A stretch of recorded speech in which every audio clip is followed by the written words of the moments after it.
नमस्कार दोस्तों, स्वागत करता हूं ताज केयर इंस्टीट्यूट के इन महत्वपूर्ण प्रश्नों की श्रृंखला में।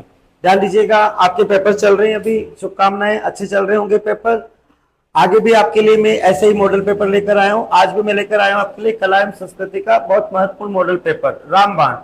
ध्यान दीजिएगा, यहाँ पर लेकर आया हूं मैं आपके लिए बहुत महत्वपूर्ण प्रश्न। प्रश्न नंबर 1, आभूषण। बेसर और भंवरकड़ी नामक आभूषण महिलाओं के द्वारा पहना जाता है। बताइए, महिलाओं के द्वारा बेसर या भंवरकड़ी आभूषण कहाँ पहना जाता है? तो अब ये है नाक का आभूषण। कहाँ का आभूषण है ये? नाक। महिलाएं इसे नाक में धारण करती है, नाक का आभूषण कहलाएगा आपका ये बेसरी। मैंने आपको पिछले वीडियोस में, आप पिछले मॉडल पेपर में देख रहे, मैंने हर प्रकार के आभूषणों की ट्रिक्स दे रखी है। आपको बताया था नाक के आभूषण के लिए क्या ट्रिक बताई थी। ध्यान दीजिएगा, क्या लिखा था? एनसीसी को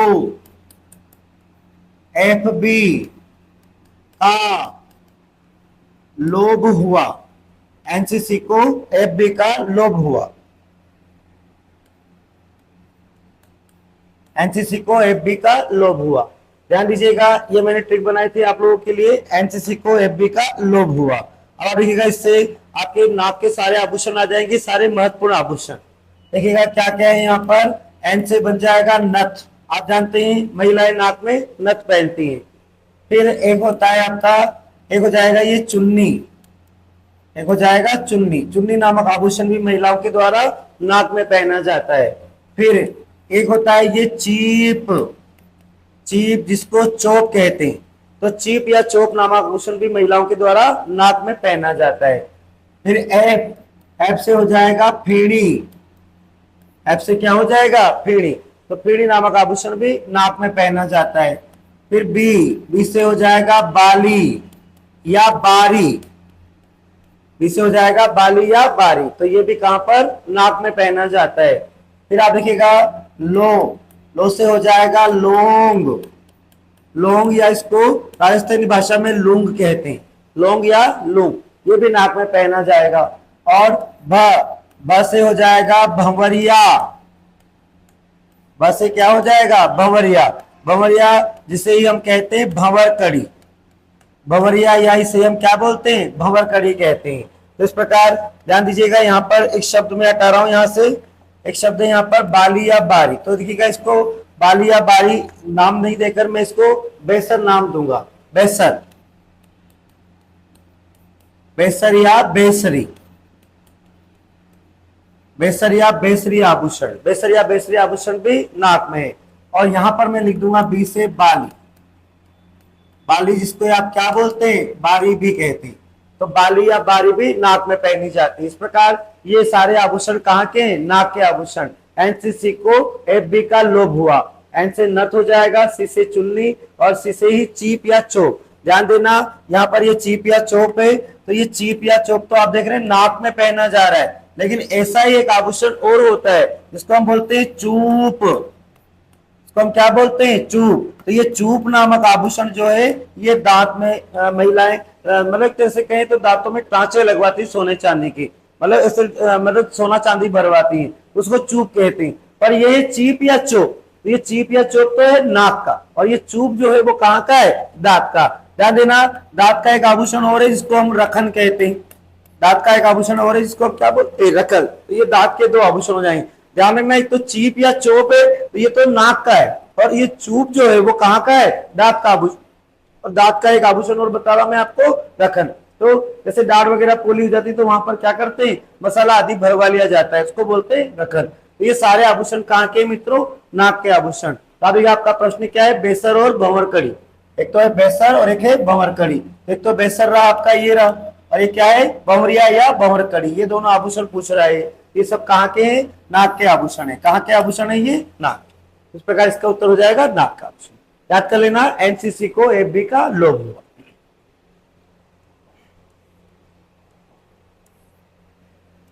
प्रश्न नंबर 2, भटनेर किला आ गया। भटनेर किला स्थित है। भटनेर किला कहाँ स्थित है? अरे भटनेर है हनुमानगढ़ में। भटनेर कहाँ पर है? हनुमानगढ़ में। ध्यान दीजिएगा, ये जो आपका भटनेर, भटनेर का किला है, इस भटनेर के किले का निर्माण, इसका निर्माता था भूपत भाटी। कि निर्माता कौन माने जाते हैं? भूपत भाटी। भाटियों का किला है इसलिए भटनेर कहलाता है, भूपत भाटी ने इसको बनाया। अब ये जो किला है आपका, इसकी श्रेणी, अब ये घग्गर नदी के किनारे तो ये जलदुर्ग कहलाता है, पर इसकी मुख्य श्रेणी है धानव दुर्ग, रेत वाला किला, दानव दुर्ग, और इसे कहते हैं हम जलदुर्ग। पहला उत्तर इसका क्या है? दानव दुर्ग, रेत वाला किला, जहां पर रेत, जिसकी चारों तरफ क्या हो? रेत ही रेत हो, ऐसा किला कहलाता है दानव दुर्ग। और ये क्या है? जलदुर्ग, क्योंकि घग्गर नदी के किनारे बना हुआ है इसलिए इसको जलदुर्ग की श्रेणी में भी रखा जाता है। अब ये जो किला है आपका भटनेर, इसका वास्तुकार, कारीगर, इसका वास्तुकार भी मिलता है के या, का वास्तुकार कौन है? के या। और अभी ये जो किला है आपका, इस किले के उपनाम, इस किले को क्या कहा जाता है? इस किले का उपनाम है, एक तो इसको कहा जाता है उत्तर का प्रहरी।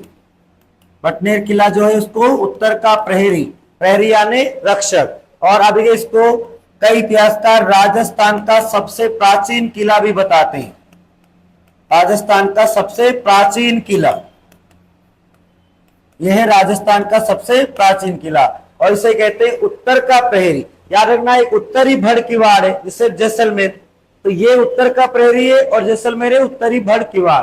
तो अब ये इस किले का सामान्य परिचय, भूपत भाटी ने बनवाया इस किले को, श्रेणी दानव दुर्ग है और दूसरी श्रेणी पूछे तो जलदुर्ग। वास्तुकार है इसके केकेया, इसके उपनाम है उत्तर का प्रहरी, और इसे कहते हैं राजस्थान का सबसे प्राचीन किला। अब इस किले का इतिहास, इस किले का जो इतिहास है वो बहुत स्वर्णिम इतिहास कहा जाता है। क्यों? क्योंकि अभी इस किले पर भारत, मैं भारत की बात कर रहा हूं इस समय पर, भारत के सर्वाधिक, अगर आपसे पूछे भारत के सर्वाधिक विदेशी आक्रमण, भारत के सर्वाधिक विदेशी आक्रमण इसी किले पर हो गई। अगर आपसे पूछे, मैं राजस्थान की बात नहीं कर रहा हूं मित्रों, यहां पर मैं भारत की बात कर रहा हूं, पूरे भारत के सर्वाधिक विदेशी आक्रमण इसी भटनेर के किले पर हुए थे, हनुमानगढ़। तो अभी ये भारत का नक्शा आप जानते हैं, भारत के दो तरफ समुद्र है, बिल्कुल बंद रास्ता, एक तरफ हिमालय। तो भारत में प्राचीन समय में घुसने का जो रास्ता था वो केवल यही हमारा राजस्थान हुआ करता था, राजस्थान वाला क्षेत्र सिंध प्रांत से जो मिला हुआ है। तो ऐसे हालत में इसी किले पर भारत के सर्वाधिक विदेशी आक्रमण हुए। दूसरी बात, अभी ये जो किला है, इस किले पर 1398 में तैमूर ने आक्रमण किया था। किस पर किया था? तैमूर ने आक्रमण। तो तैमूर ने आक्रमण किया था, तब यहां का शासक था दूलचंद भाटी। तब यहां का शासक कौन था? दूलचंद भाटी। तो ये दूलचंद भाटी लड़ता हुआ यहां पर मारा गया था। तो इस समय पर आगे इतिहासकार कहते हैं कि राजस्थान का सबसे अनोखा जौहर यहां पर हुआ था, और इस जौहर में हिंदू महिलाओं के साथ, ये जो जौहर हुआ है, इस जौहर में अभी हिंदू महिलाओं के साथ मुस्लिम महिलाओं ने भी भाग लिया था, हिंदू प्लस मुस्लिम महिलाएं के नेतृत्व में ये जौहर हुआ था। तो ऐसे हालत में तैमूर ने इस किले पर अधिकार कर लिया था। अब तैमूर जो है, ये तैमूर जो है अपनी आत्मकथा लिखता है। तैमूर ने अपनी आत्मकथा, इसकी तैमूर की एक आत्मकथा है और इसकी आत्मकथा का नाम है तुजुक-ए-तैमूरी। तैमूर ने अपनी आत्मकथा तुजुक-ए-तैमूरी, तैमूर की आत्मकथा का क्या नाम है? तुजुक-ए-तैमूरी। तो इस तुजुक-ए-तैमूरी में लिखा था कि मैंने, ये तैमूर लिख रहा है, अपनी आत्मकथा लिख रहा है, उसमें उसने लिखा था कि मैंने भटनेर जैसा मजबूत और विशाल किला नहीं देखा, मैंने भटनेर जैसा मजबूत और विशाल किला नहीं देखा। ये बात कही है, किसने कही है? तो ये तैमूर ने कही है। 1398 में तैमूर लंग ने इस किले पर आक्रमण किया था, तब यहाँ का शासक दूलचंद भाटी लड़ता हुआ मारा गया था। तब यहाँ पर जौहर हुआ था, एक अनोखा जौहर, जिसमें हिंदू और मुस्लिम महिलाओं ने जौहर किया था। फिर बाद में तैमूर ने अपनी आत्मकथा में लिखा है, कौन सी आत्मकथा है इसकी? तुजुक-ए-तैमूरी। तो इस तुजुक-ए-तैमूरी में लिखा है इसने कि मैंने भटनेर जैसा मजबूत और विशाल किला नहीं देखा। तो एक बात तो ये हो जाती है। फिर आप देखिएगा, ये जो किला है आपका भटनेर का किला, इस भटनेर के किले पर ध्यान दीजिएगा, इस बटनेर के किले को बीकानेर महाराजा, बीकानेर के राजा सूरज सिंह, बीकानेर महाराजा सूरज सिंह ने इस किले को मंगलवार के दिन जीता। इस किले को कब जीता? मंगलवार के दिन जीता। और मंगलवार के दिन जीतकर यहाँ पर इसने बनाया हनुमान जी का मंदिर। यहाँ पर इसने क्या बनाया? हनुमान जी का मंदिर बनाया। और हनुमान जी का मंदिर बनाकर इसी किले का नाम इसने कर दिया हनुमानगढ़। इस किले का नाम क्या कर दिया था? हनुमानगढ़। तब से आप देखिएगा ये हनुमानगढ़ हो गया।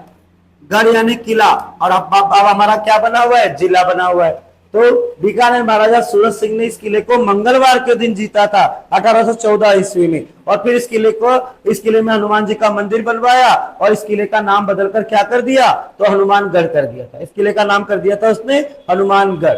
अब आ रही इस किले, ये अगर मैं इस किले की स्थापत्य की बात करूं तो इस किले पर अभी ये सर्वाधिक विदेशी आक्रमण हुए हैं, तो इस हालत में इस किले में कोई स्थापत्य नहीं बचा है, पर फिर भी यहाँ पर एक दो स्थापत्य बच रहा है। अब ये यहाँ पर इस किले में, ये किला बलबन का एक चचेरा भाई था। बलबन का चचेरा भाई, कजन ब्रदर, बलबन का चचेरा भाई था जिसका नाम था शेर खां। तो उसकी मृत्यु इसी किले में हुई थी। तो अब इस किले में एक शेर खां की कब्र बची हुई है। एक तो इस पर बहुत सारे आक्रमण हुए, तो इस किले में क्या क्या स्थापत्य बच रहा है? एक तो बच रहा है शेर खां की कब्र। इसके अलावा यहाँ पर एक गोरखनाथ मंदिर भी हमें बचा हुआ दिखाई देता है। गोरखनाथ मंदिर भी इस किले में बचा हुआ है। एक दरवाजा है यहाँ पर जिसको बोलते हैं मनोहर पोल दरवाजा। एक दरवाजा है यहाँ पर जिसको बोलते हैं मनोहर पोल दरवाजा।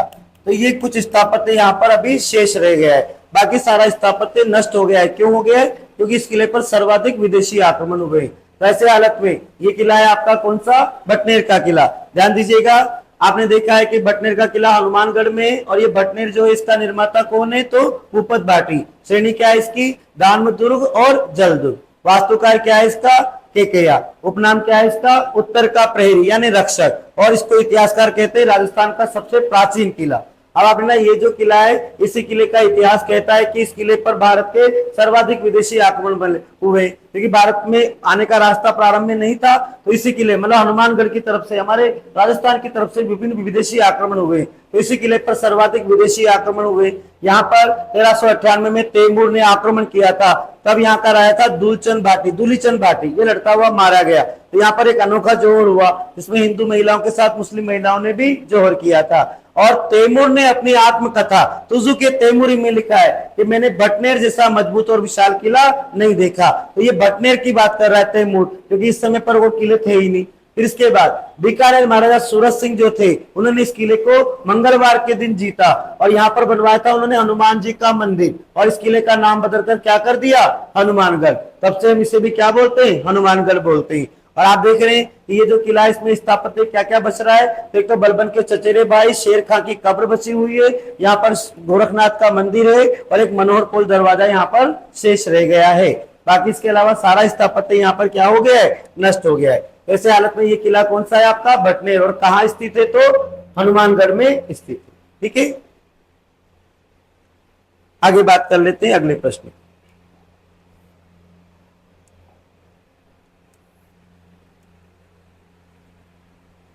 प्रश्न नंबर 3, रणकपुर जैन मंदिर पाली निम्नलिखित में से किस तीर्थंकर को समर्पित है? रणकपुर जैन मंदिर बहुत सुंदर मंदिर।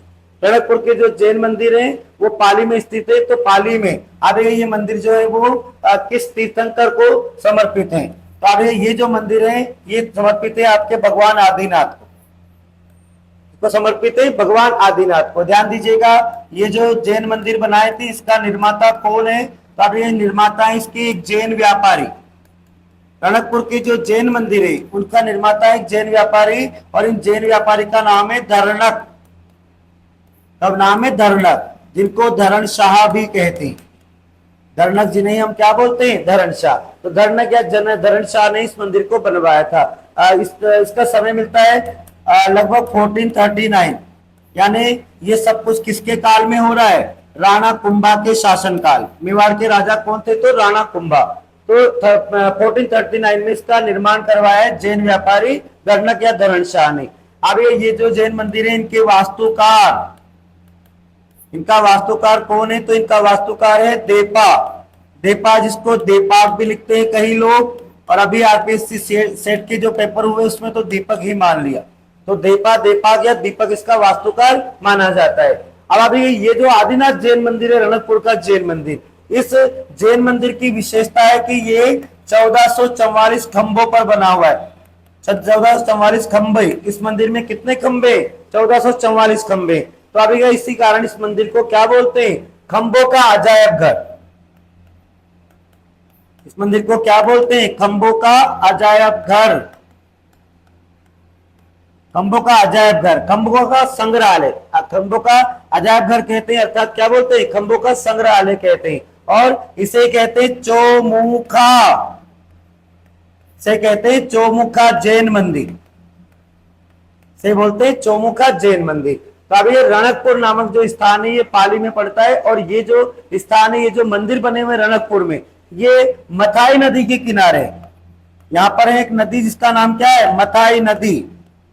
मथाई नदी के किनारे, मथाई नदी के किनारे बने हुए ये मंदिर आदिनाथ भगवान को समर्पित है, और 1444 खंभों पर बना हुआ है, इसलिए इसको खंभों का अजायब घर भी कहते हैं। इसको ही कहते हैं चौमुखा जैन मंदिर।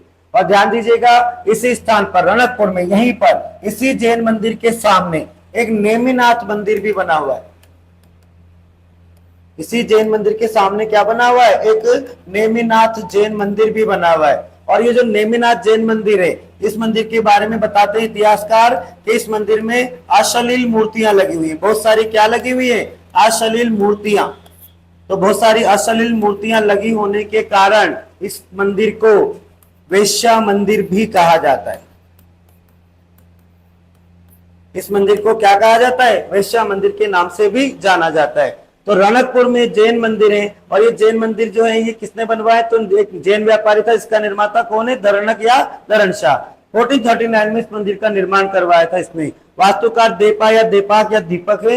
ये 1444 खंभों पर बना हुआ मंदिर है, इसलिए इसको खंभों का अजायब घर कहते हैं। और इसका दूसरा नाम मिलता है हमको क्या?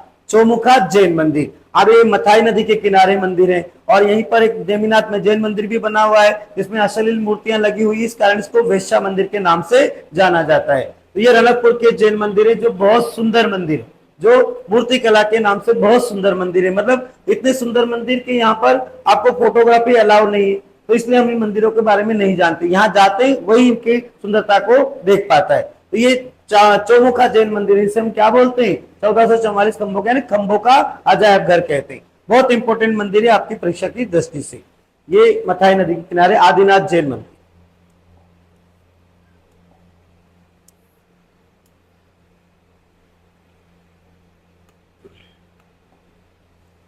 प्रश्न नंबर 4, श्रृंगार चौरी।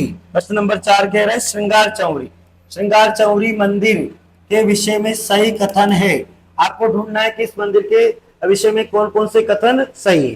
ध्यान दीजिएगा, ये जो मंदिर है, ये जो मंदिर है, इसका मध्य भाग गोलाकार जैन गुंबद से ढका है। बिल्कुल इसके मध्य भाग में क्या है? मतलब गोलाकार, बीच में कंगूरा होता है ना, बीच में ऊंचा सा, वो गोलाकार जैन गुंबद से ढका हुआ है, बिल्कुल ढका हुआ है। इसका निर्माण कुंभा के कोषाध्यक्ष के पुत्र भंडारी, कोषाध्यक्ष के पुत्र भंडारी वेलका, जिसे वेका कहते हैं। ध्यान रखना, इस समय पर राणा कुंभा के समय इस मंदिर का इस किले का कोषाध्यक्ष, यानी इस किले का किलेदार, कोषाध्यक्ष, कोष का अध्यक्ष, धन का जो खजांची होता है, के पुत्र थे भंडारी, जिनका नाम है वेलका या वेका, ने करवाया था। तो अभी ये वाला वाक्य भी शुद्ध है, बिल्कुल सही है, सही कथन है। उसके बाद वेलका ने या वेका ने इसका निर्माण करवाया, ये भी सही है। और इस मंदिर की योजना गोलाकार है। अभी में ये चौरी है, क्या है ये? चौरी। तो चौरी का मतलब होता है मंडप। तो इसकी आकृति जो है, इस मंदिर की योजना जो है वो कैसी है? गोलाकार है, बिल्कुल ठीक है। इसके चारों ओर पंख निकले हुए, नहीं, ये गलत है। इसके चारों ओर पंख नहीं निकले हुए, ये वाक्य यहाँ पर क्या है? गलत। तो आप बोले समझ कीजिएगा, यहाँ पर ये बोला सही कथन कौन सा है। तो अगर ये गलत है, अगर ये चौथा क्या हो गया आपका? गलत हो गया। अगर ये गलत हो गया तो ऐसी हालत में अब ये तीनों शुद्ध है। या अगर ये गलत हो गया तो फिर ये क्या है, तीनों शुद्ध हैं। यानी सही कौन कौन से हैं, ये तीन, 1, 2 और 3। तो पूछ रहा है श्रृंगार चौरी मंदिर के विषय में सही कथन है। तो आप देखिएगा इसके मध्य भाग गोलाकार जैन गुंबद से ढका हुआ है, बिल्कुल है। इसका निर्माण वेलका भंडारी, यहाँ का जो कोषाध्यक्ष था उसके पुत्र भंडारी वेलका ने यानी वेका ने करवाया था, ये भी ठीक है। इस मंदिर की योजना गोलाकार है, ये भी ठीक है। लेकिन आप देख रहे हैं इसके चारों ओर पंख निकले हुए, तो ये गलत। इसका मतलब हो गया 1, 2 और 3, 1, 2 और 3, ये रहा इसका उत्तर। 1, 2 और 3, ये तीनों क्या है यहाँ पर सही। आप ध्यान दीजिए कि श्रृंगार चौरी है क्या। श्रृंगार चौरी जो है वहां पर ये श्रृंगार चौरी क्यों बनवाई थी। चौरी आप जानते होंगे, चौरी, चौरी आप देखिए उस मंडप को कहते हैं जहां पर दूल्हा और दुल्हन क्या लेते हैं, फेरे लेते हैं। तो ऐसे हालत में ये चौरी बनवाया गया, मंडप बनवाया गया, शादी का मंडप। तो ये किसका मंडप है, राणा कुंभा, राणा कुंभा की एक पुत्री थी, इसका नाम था रमाबाई। राणा कुंभा की एक पुत्री थी, इसका नाम था रमाबाई। और ध्यान रखना रमाबाई एक विदुषी महिला थी, तो इसको इतिहास में वागेश्वरी के नाम से जाना जाता है। तो इस रमाबाई के विवाह की, इस रमाबाई की चौरी है। ये रमाबाई के विवाह के अवसर पर जो मंडप बनाया गया था उसे बोलते हैं हम श्रृंगार चौरी। ध्यान रखना इसको रमाबाई की चौरी भी कहते हैं। इसे क्या बोलते हैं, रमाबाई की चौरी। और रमाबाई जो थी राणा कुंभा की पुत्री है, उसे इतिहास में वागेश्वरी कहा जाता है। तो उसी के विवाह के अवसर पर अब ये राणा कुंभा के कोषाध्यक्ष के पुत्र भंडारी वेलका ने इसका निर्माण करवाया था चौरी के रूप में। जहां पर आज वर्तमान में शांतिनाथ जैन मंदिर बना हुआ है। यहां पर वर्तमान में क्या है, शांतिनाथ जैन मंदिर के रूप में इसको विकसित करवा दिया, शांतिनाथ जैन मंदिर। तो एक तरह से रमाबाई की चौरी बनवाई थी, राणा कुंभा की पुत्री। तो उसकी डिजाइन के लिए तीनों कथन जो है वो बिल्कुल सही है। लेकिन ये जो चौथा कथन है पंख निकले हुए, ये गलत। तो ऐसे हालत में ये क्या है, राणा कुंभा की पुत्री रमाबाई की चौरी है। विवाह के अवसर पर जो मंडप बनाया था उसे कहते हैं चौरी। तो रमाबाई की चौरी जिसे इतिहास में वागेश्वरी कहा जाता है, तो ये आपका कहां पर स्थित है, चित्तौड़गढ़ में स्थित है। तो ये है शांतिनाथ जैन मंदिर। आज ये क्या बना हुआ है, शांतिनाथ जैन मंदिर के रूप में इसको विकसित कर दिया गया है। तो इस प्रश्न के तीनों कथन सही है, चौथा वाला गलत है। तो 1, 2, 3 इसका सही।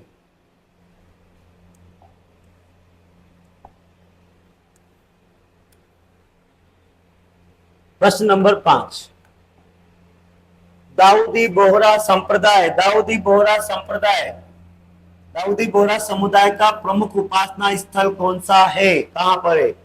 तो यह है मित्रों गलियाकोट डूंगर। कहां पर है, गलियाकोट डूंगरपुर। गलियाकोट किस जिले में पड़ता है, डूंगरपुर में। डूंगरपुर में माही नदी के किनारे ये जो स्थान है कहां बना हुआ है, माही नदी के किनारे। डूंगरपुर में गलियाकोट स्थान है, तो कहां पड़ता है, माही नदी के किनारे डूंगरपुर जिले में पड़ता है। और ये जो है ये दाऊदी बोहरा संप्रदाय की मुख्य पीठ है। दाऊदी बोहरा संप्रदाय की क्या है, ये मुख्य पीठ है। अब यह सामान्य भाषा में यहाँ पर फखरुद्दीन बोहरा, दाऊदी बोहरा संप्रदाय के जो संत हुए थे जिनका नाम क्या है, संत फखरुद्दीन बोहरा जो है उनका उर्स भरता है। उनका क्या भरता है, उर्स यानी क्या होता है, मेला। उर्स कहो या क्या कहो, मेला। ये मेला भरता है कब, आदि है मोहर्रम, हिजरी सन का पहला महीना है मोहर्रम माह की 27वीं तारीख को। मोहर्रम माह की कौन सी तारीख है, 27वीं तारीख। मोहर्रम माह की 27वीं तारीख को इसी स्थान पर संत फखरुद्दीन बोहरा, जो बोहरा दाऊदी बोहरा संप्रदाय के प्रमुख संत हुए थे, उन्हीं की यहाँ पर पीठ है, उन्हीं का मुख्य पीठ यहाँ पर है। तो वहां पर उर्स भरता है यानी मेला भरता है मोहर्रम माह की 27वीं तारीख को। इस स्थान पर एक मेला भरता है दाऊदी बोहरा संप्रदाय का। राजस्थान में दाऊदी बोहरा संप्रदाय की मुख्य पीठ जो फखरुद्दीन की है, किसकी है, सैयद फखरुद्दीन की पीठ है। तो वहीं पर मोहर्रम माह की 27वीं तारीख को विशाल मेला भरता है बोहरा संप्रदाय का। और ये कहां पड़ता है, तो डूंगरपुर में पड़ता है। कहां पर, गलियाकोट। और गलियाकोट कहां पर, माही नदी के किनारे। ठीक है, इसका उत्तर हो जाएगा गलियाकोट डूंगर।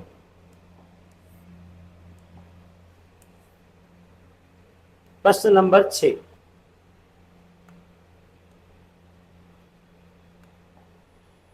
चंदू जी का गढ़ा तथा बोडीगामा स्थल किसके लिए विख्यात है? ध्यान दीजिएगा, ये जो दो स्थान है, चंदू जी का गढ़ा, चंदू जी का गढ़ा तो बांसवाड़ा जिले में पड़ता है। चंदू जी का गढ़ा कहां पड़ता है? बांसवाड़ा में। और ये बोडीगामा जो है वो कहां पड़ता है? डूंगरपुर। और बताइएगा, आपसे पूछ रहा व्यवहारिक भाषा में कि डूंगरपुर बांसवाड़ा में कौन सी जनजाति के लोग सर्वाधिक रहते हैं? तो भील। और आप जानते हैं भील का शाब्दिक अर्थ क्या होता है? तीर चलाने वाला। ऐसे हालत में ये दो स्थान जो है वो किसके लिए? तीर कमान निर्माण के लिए प्रसिद्ध है। किसके लिए प्रसिद्ध है? तीर कमान, तीर बाण, धनुष बाण जिसको आप बोलते हैं। तो राजस्थान में तीर बाण बनाने के लिए एक तो बांसवाड़ा का चंदू जी का गढ़ा और एक बोडीगामा जो पड़ता है डूंगरपुर में। ये दोनों स्थान किसके लिए प्रसिद्ध है? तो तीर बाण के लिए, तीर कमान बनाने के निर्माण के लिए ये दो स्थान प्रसिद्ध है।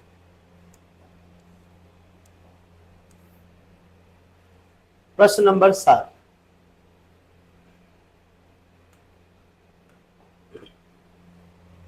सुमेलित कीजिए। ध्यान दीजिएगा, सुमेल करना है, यहां पर आपको मिलान करना है। सुमेलित कीजिए। एक तरफ दे रखे हैं कुछ महलों के या कोठियों के नाम और एक तरफ दे रखा है जिला शहर का नाम। तो मुबारक महल, ध्यान दीजिएगा, मुबारक महल कहां पर है? जयपुर। और जयपुर के किस हिस्से में है? तो सिटी पैलेस में।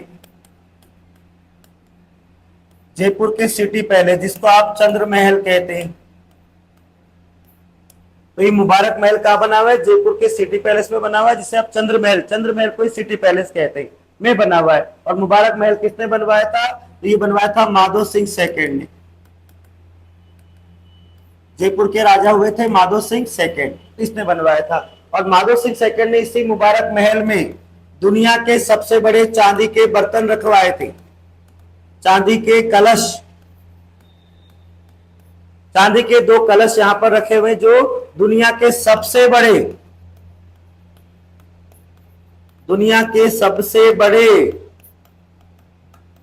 चांदी के बर्तन माने जाते हैं। दुनिया के सबसे बड़े क्या माने जाते हैं? चांदी के बर्तन। और आपको मैंने पिछले मॉडल पेपर में बनाया था, इनको नारायण नामक कारीगर ने बनाया था। 680 किलो के ये कितने हैं? इन दोनों कलशों का वजन कितना है? 680 केजी। ये रखे हुए मुबारक महल में, जो कहां पर है? जयपुर के सिटी पैलेस के मुबारक महल, जिसको हम चंद्र महल भी कहते हैं। चंद्र महल सवाई जय सिंह ने बनवाया। चंद्र महल किसने बनवाया था? सवाई जय सिंह ने। उसी के अंदर स्थित है मुबारक महल, जयपुर में सिटी पैलेस में। इसके बाद सुनहरी कोठी, सुनहरी कोठी है टोंक में। सुनहरी कोठी कहां पर है? टोंक में। तो यहाँ पर एक तालाब है, उस तालाब के पास सुनहरी कोठी बनी हुई है। उसके बाद रेशमा महल, रेशमा महल सीकर में है मित्रों। कहां पर है? सीकर में। और एक तंबिया महल कहां पर है? डूंगरपुर में। इस प्रकार से क्या हो जाएगा? सुमेलित हो जाएगा। देख लीजिए, ए यानी मुबारक महल का हो जाएगा 4 यानी जयपुर, बी यानी सुनहरी कोठी 2 यानी टोंक में है। उसके बाद रेशमा महल सी यानी रेशमा महल, तो सी सीकर में है, 3 का 3 ही हो जाएगा। और उसके बाद एक तंबिया महल डी कहां पर है? तो 1 नंबर यानी डूंगरपुर। 4 2 3 1, इस प्रकार से क्या हो जाएगा? सुमेलित हो जाएगा। 4 2 3 1, 4 2 3 1, ये रहा उत्तर इसका, 4 2 3 1। ध्यान रखिएगा, ऐसे प्रश्न बहुत अच्छे लगते हैं जिसमें आपको बहुत सारी जानकारी मिलती है और आराम से उत्तर निकल जाता है, अगर आपको 1-2 का भी इसका उत्तर पता हो तो। इस प्रकार इसका उत्तर हो जाएगा 4 2 3 1, 4 2 3 1। प्रश्न नंबर 8, महमूद खिलजी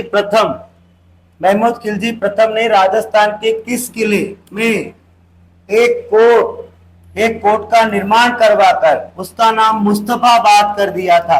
महमूद खिलजी फर्स्ट राणा कुंभा के समय का है। और अभी ये जो महमूद खिलजी फर्स्ट है, इसने आक्रमण किया था गागरोन पर।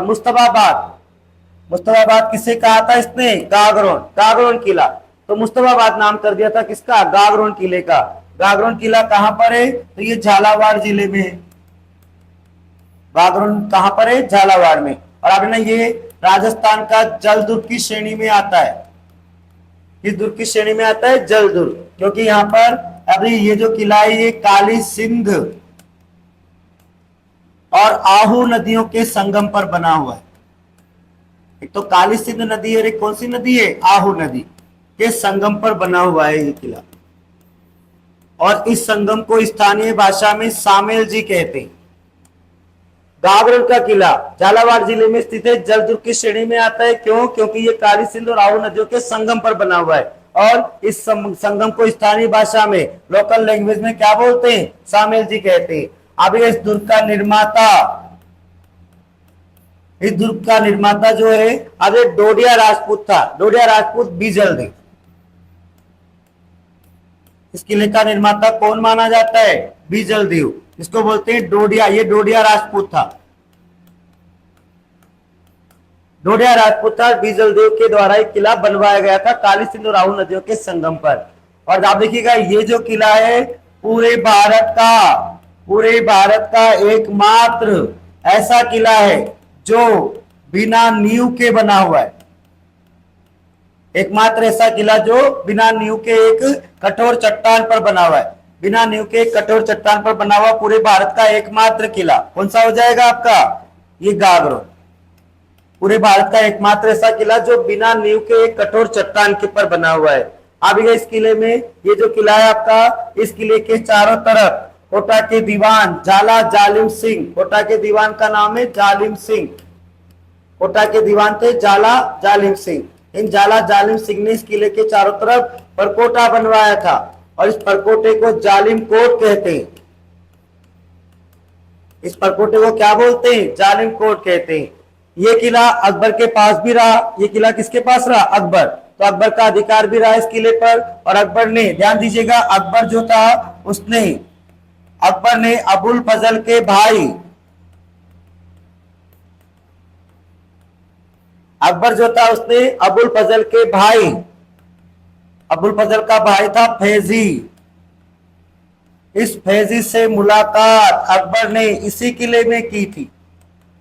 फैजी से मुलाकात अकबर ने इसी किले में की थी। गागरोन का किला अकबर के पास रहा लंबे समय तक। तो अकबर ने अबुल फजल का एक विद्वान भाई था, इसका नाम है फैजी, से मुलाकात इसी किले में की थी। और ध्यान दीजिएगा अकबर, और मैं बताना चाहूंगा इस किले के बारे में। अकबर जो था, यहां लिखूंगा अकबर, गागरोन, अकबर,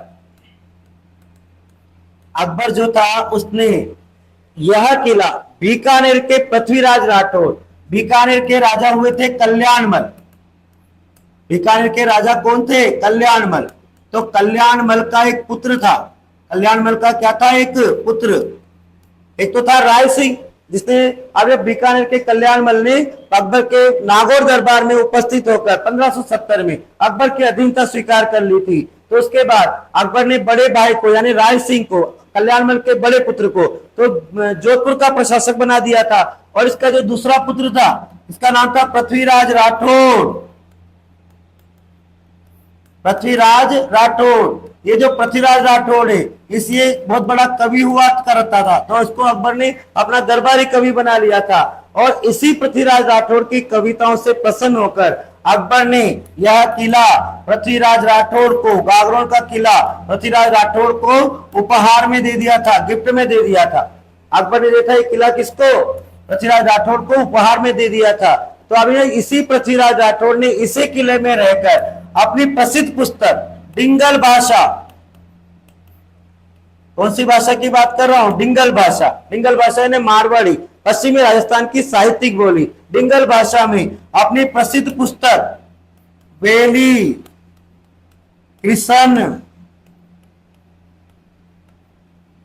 रुक्मणी वचनिका, वेली कृष्ण रुक्मणी वचनिका नामक पुस्तक की रचना इसी किले में रहकर की थी। गागरोन में कह रहकर इसने वेली कृष्ण रुक्मणी वचनिका नामक पुस्तक की रचना की थी। अब यह वेली कृष्ण रुक्मणी वचनिका नामक पुस्तक को दुर्साहाड़ा ने, इस पुस्तक को एक विद्वान है जिसका नाम है दुर्साहाड़ा, दुर्साहाड़ा, दुर्साहाड़ा ने इस पुस्तक को पांचवा वेद कहा है। दुर्साहाड़ा ने इस पुस्तक को क्या कहा है? पांचवा वेद। पुस्तक को कहा उसने पांचवा वेद, पांचवा वेद और 19वां पुराण, पांचवा वेद और 19वां पुराण इसे कहा है। तो ये आपका पृथ्वीराज राठौड़, जिसे डिंगल का हॉर्स कहा जाता है। कन्हैयालाल सेठिया ने पाथल और पीथल में इसी पृथ्वीराज राठौड़ को पीथल का है, यानी राजस्थान का दीपक का है। पाथल राणा प्रताप पातल का मतलब सूर्य और पीतल का है किसको, तो इसी पृथ्वीराज राठौड़ को। तो ध्यान दीजिएगा मित्रों, मैं किस किले की बात कर रहा हूँ, झालावाड़ के किले गागरोन की बात कर रहा हूँ। महमूद खिलजी ने प्रथम ने राजस्थान के किस किले में कोट का निर्माण करवाकर उसका नाम मुस्तफाबाद, तो किसका नाम कर दिया, गागरोन का। झालावाड़ में स्थित है, जलदुर्ग की श्रेणी में आता है, काली सिंध और आहू नदी के संगम पर बना हुआ है और इस संगम को स्थानीय भाषा में सामेल जी कहा जाता है। इसका निर्माता है डोडिया राजपूत बीजल देव। ये पूरे भारत का एकमात्र ऐसा किला है जो बिना नींव के कठोर चट्टान पर बना हुआ है। दूसरी बात, ये जो किला है, इस किले के चारों तरफ कोटा के दीवान झाला जालिम सिंह ने एक परकोटे का निर्माण करवाया था, बाउंड्री बनाई थी चारों तरफ, उसे जालिम कोट कहते हैं। और यह किला अकबर के पास रहा, तो अकबर ने अबुल फजल के भाई फैजिद से मुलाकात इसी किले में की थी। फिर मैंने आगे आपको बताया है, ये जो किला है अकबर ने बीकानेर के कल्याणमल के पुत्र पृथ्वीराज राठौड़ की कविताओं से प्रसन्न होकर उसको उपहार में दे दिया था। तब इसी पृथ्वीराज राठौड़ ने इसी गागरोन के किले में रहकर डिंगल भाषा में, मारवाड़ी भाषा में वेले कृष्ण रुक्मणी विवसनिका नामक अपनी प्रसिद्ध पुस्तक की रचना की थी। इस पुस्तक को दुर्सा हाड़ा ने 5वां वेद और 19वां पुराण कहा है। और एक और बात, अब ये गागरोन, इस किले में औरंगजेब ने, इस किले में औरंगजेब ने बुलंद दरवाजा बनवाया था। इस किले में औरंगजेब ने क्या बनवाया था, बुलंद दरवाजा। और ये जो किला है, इस किले में आप देखिएगा कि एक आपका गागरोनी तोता मिलता है, बोलने वाला तोता। तो सलीम, जो आपके पक्षी विशेषज्ञ हैं सलीम चिश्ती, वो कहते हैं कि गागरोनी किला जो ये जो गागरोनी तोता है, ये बिल्कुल हीरामन तोते के जैसा, बोलने वाला तोता। तो वो भी आपको यहाँ पर दिखाई देता है। आप देखिएगा ये जो किला है, इसमें पत्थर फेंकने का यंत्र रखा हुआ है, सिक्के डालने की टकसाल यहाँ पर है। इसके अलावा इस किले में 2 जोर हुए। और ये जो किला है, ये किला कई समय तक, लंबे समय तक मुगलों की अधीनता में रहा है। अब इस किले का इतिहास, अचल दास खींची के बड़े भाई प्रताप सिंह, इस किले के राजा ही थे प्रताप सिंह।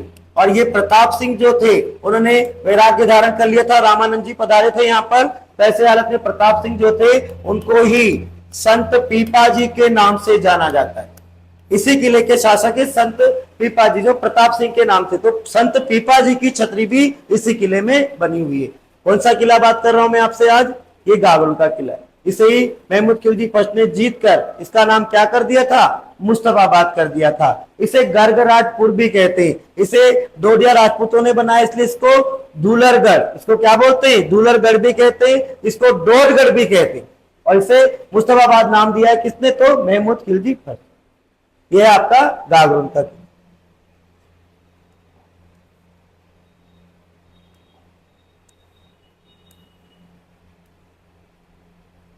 प्रश्न नंबर 9, शेखावटी क्षेत्र, शेखावटी क्षेत्र से संबंधित नृत्य है। ध्यान दीजिएगा, शेखावटी क्षेत्र के बहुत प्रसिद्ध नृत्य, यहाँ का प्रसिद्ध नृत्य है गीदड़ नृत्य। कौन सा नृत्य है, गीदड़ नृत्य। आगे मैं बता चुका आपको मॉडल पेपर, पिछले मॉडल पेपर्स में। ध्यान दीजिएगा, ये जो गीदड़ नृत्य है, ये होली के अवसर पर, होली के अवसर पर पुरुषों के द्वारा हाथ में डंडे लेकर, हाथ में डंडे लेकर वृत्ताकार पथ में घूमते हुए, वृत्ताकार पथ में घूमते हुए किया जाता है। इस नृत्य में जो पुरुष कलाकार होते हैं, ये विभिन्न तरह के स्वांग यानी वेश धारण करते हैं। स्वांग धारण करते हैं यानी क्या धारण करते हैं, वेश धारण करते हैं। किस तरीके के, जैसे सेठ सेठानी, दुल्हा दुल्हन, दुल्हा दुल्हन बन जाएंगे, राजा रानी बन जाते हैं, पादरी बन जाते हैं, पादरी चर्च के फादर, पादरी, बाजीगर,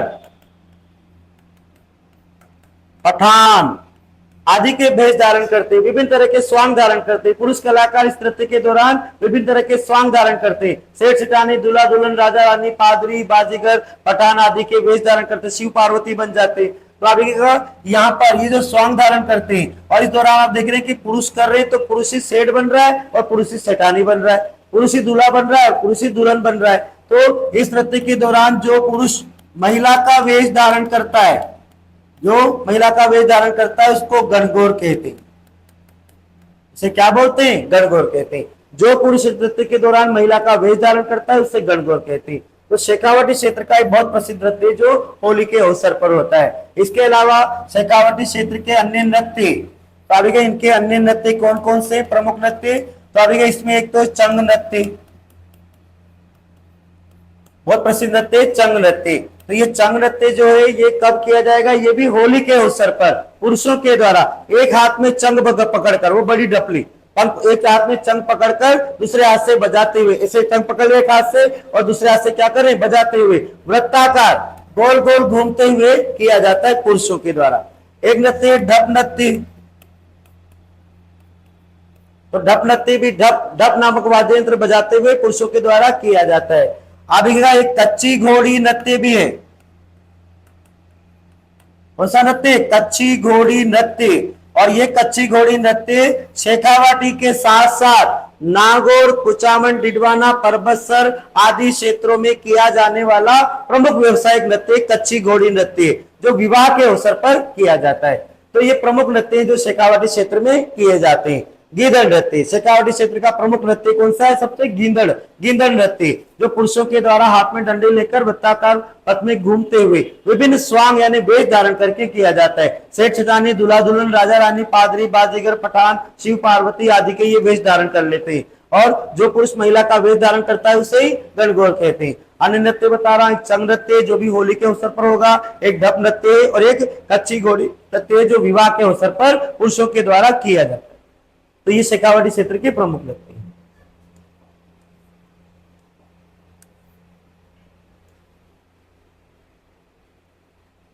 प्रश्न नंबर 10, अग्नि नृत्य करने वाला धार्मिक संप्रदाय कौन सा है। ध्यान दीजिएगा, अग्नि नृत्य जो है ये किया जाता है किसके द्वारा, जसनाती संप्रदाय के जाट सिद्ध कबीले के पुरुषों द्वारा। जाट सिद्ध कबीले के कौन करते हैं इसको, पुरुष। जाट सिद्ध कबीले के पुरुषों द्वारा ये नृत्य किया जाता है। कैसे किया जाता है, तो जसनाती संप्रदाय, ध्यान देना, जसनाती संप्रदाय के जो लोग होते हैं वो जाट सिद्ध कबीले के पुरुष क्या करते हैं, अपने गुरु को प्रणाम करते हैं। क्या करते हैं, अपने गुरु को प्रणाम करते हैं। और फिर रुस्तम फतेह कहते हुए, रुस्तम फतेह बोलते हैं। और ये कहते हुए क्या करते हैं, ये अंगारों में प्रवेश करके अंगारों में नृत्य करते हैं। कहां पर करते हैं नृत्य, अंगारों में प्रवेश करके, अंगारे जला लेते हैं, बहुत सारे आग जला लेते हैं और अंगारों में प्रवेश करके क्या करते हैं, नृत्य करते हैं। इन अंगारों को धूना कहते हैं।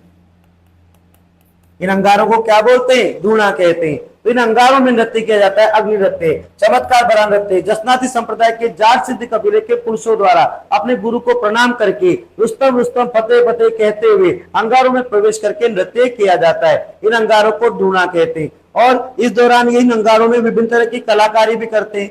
हल जोत रहे, मथिरा फोड़ रहे, नाच रहे, कूद रहे, इस तरह के अनेक तरह के क्या करते हैं, विभिन्न कलाकारी करते हैं। अच्छा, आपसे पूछा जाए कि इस अग्नि नृत्य का उद्गम कहां से हुआ है, उद्गम यानी प्रारंभ, तो ये उद्गम जो हुआ है ये कात रियासर से हुआ है। कात रियासर नामक स्थान जो पड़ता है बीकानेर में। कहां पड़ता है ये कात रियासर नामक स्थान, बीकानेर में पड़ता है। और यहीं पर इस जसनाती संप्रदाय के मुख्य पीठ है, जसनाथ जी ने चलाया। किसने चलाया, जसनाथ जी ने। और अभी ये जसनाती संप्रदाय के लोग होते हैं ये कुल मिलाकर 36 नियमों का पालन करते हैं। कितने नियमों का पालन करते हैं, ये 36 नियम है इनके। और इनका प्रसिद्ध नृत्य कौन सा है, ये अग्नि नृत्य। ठीक है, ये अग्नि नृत्य, ध्यान रखना, इस नृत्य का उद्गम कात रियासर बीकानेर। तो ये नृत्य मुख्य रूप से तो बीकानेर में होता है, लेकिन नागौर के कुछ क्षेत्रों में भी ये नृत्य किया जाता है जसनाती संप्रदाय के जाट सिद्ध कबीले के पुरुषों। यह अग्नि नृत्य बहुत चमत्कार भरा नृत्य माना।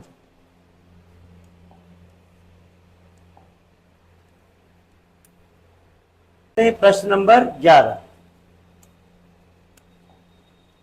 निम्नलिखित में से राजस्थान के किस क्षेत्र में अली बख्शी ख्याल संबद्ध है। कहां से है, तो यह है अलवर। कहां से है, अलवर। ध्यान देना, यहाँ पर विकल्प है ना, ये नया जिला। अब ये अलवर में, लेकिन आप देखिएगा वर्तमान, अगर वर्तमान में पूछ रहे तो वर्तमान में नया जिला बन गया। वर्तमान में बन गया नया जिला। और ये नया जिला कौन सा है आपका? ये खेरथल तिजारा, खेरथल तिजारा, खेरथल तिजारा। खेरथल तिजारा का एक स्थान है मुंडावर। ये स्थान पहले अलवर में थे, अब आप देखिए नया जिला बन गया खेरथल तिजारा। तो खेरथल तिजारा के मुंडावर क्षेत्र में ये जो अली बख्शी ख्याल है ये आपका यहाँ का प्रसिद्ध माना जाता है। और इसके जो प्रवर्तक है ये अली बख्शी है। इसके प्रवर्तक कौन है? अली बख्शी। तो ये वर्तमान में कहां पर? खेरथल तिजारा के मुंडावर क्षेत्र का प्रसिद्ध है। पहले कहां पड़ता था? ये अलवर में पड़ता था, पर वर्तमान में पूछे तो खेरथल तिजारा का मुंडावर। ये मुंडावर भी पहले अलवर में था, अब कहां चला गया? ये खेरथल तिजारा। यहाँ का ये ख्याल प्रसिद्ध है।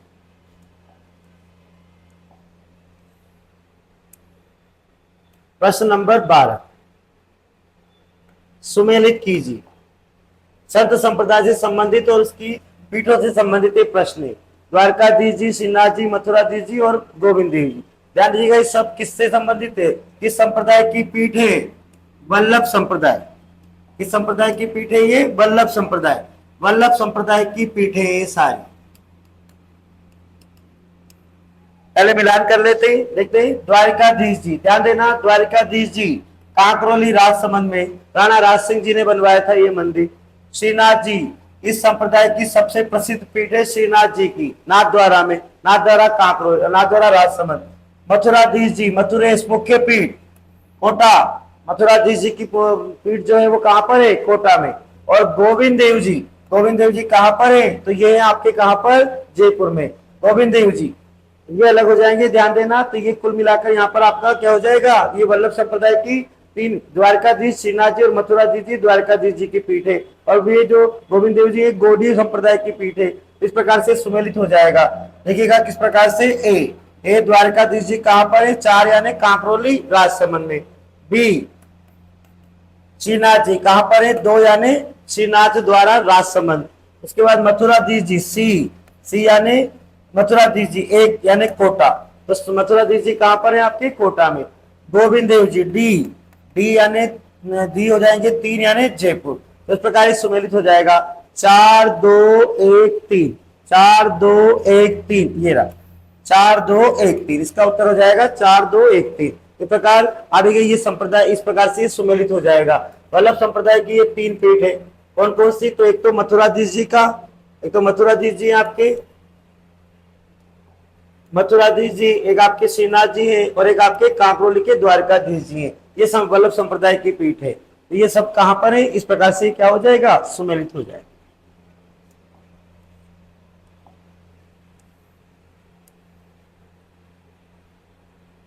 दादू पंथ इस संप्रदाय से संबंधित रहा। दादू पंथ में सत्संग स्थल क्या कहलाता है? ध्यान दीजिएगा, दादू पंथ आपको नाम से पता लग रहा होगा, दादू दयाल। दादू पंथ यानी दादू संप्रदाय। दादू संप्रदाय का प्रवर्तन किसने किया था? दादू दयाल। तो अभी ये दादू दयाल जो है इनको राजस्थान का कबीर कहा जाता है। इनको क्या कहा जाता है? राजस्थान का कबीर। राजस्थान के कबीर दादू दयाल जो थे उन्होंने ये संप्रदाय चलाया। दादू दयाल, ध्यान दीजिएगा, 2 बातें बताया तो दादू दयाल के बारे में। दादू दयाल का जन्म 1544 को अहमदाबाद में हुआ था। इनका जन्म कहां हुआ है? अहमदाबाद में। लेकिन अब ये जन्म के समय इनके माता पिता ने, जन्म के बाद इनके माता पिता ने इनको लकड़ी के संदूक में रखकर साबरमती नदी में बहा दिया था। तो फिर ये साबरमती नदी से आगे साबरमती नदी इनको बहा दिया था लकड़ी के संदूक में रखकर साबरमती नदी में। तो साबरमती नदी के उस संदूक को उठाकर ले आए थे लोधी राम जी। और लोधी राम जी जो थे उन्होंने ही इनका लालन पालन किया। लोधी राम जी ने इस आपके दादू दयाल का क्या किया? लालन पालन किया था जयपुर में। कहां पर किया था? जयपुर में। तो ऐसे हालत में ये जयपुर आ गए, हमारे राजस्थान आ गए और इन्होंने यहाँ पर अभी का दादू संप्रदाय की स्थापना की थी। अब ये दादू संप्रदाय जिसे कबीरपंथी संप्रदाय भी कहते हैं और दादू दयाल को राजस्थान का कबीर कहते हैं।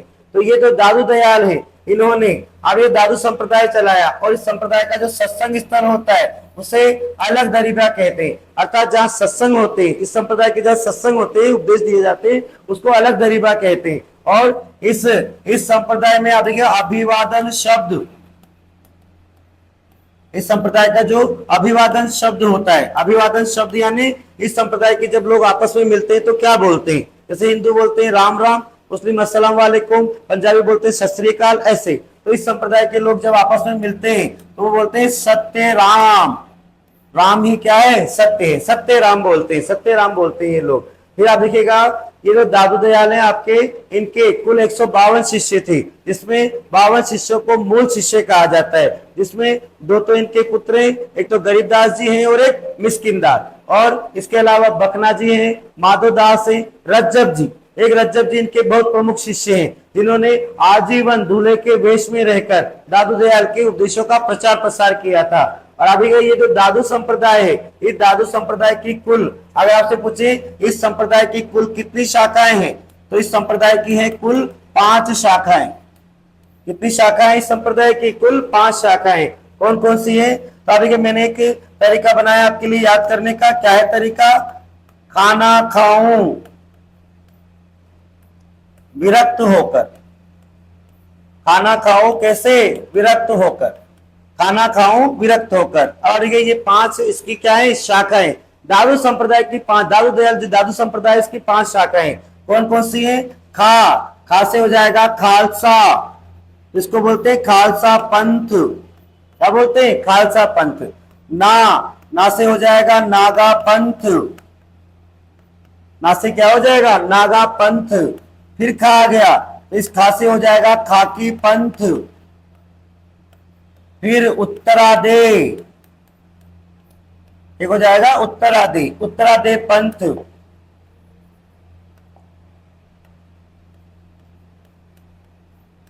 उत्तरादे पंथ। और एक पूरा का पूरा क्या है? विरक्त पंथ। तो अरे इस संप्रदाय की कुल मिलाकर कितनी शाखाएं हैं? 5 शाखाएं हैं। कौन कौन सी?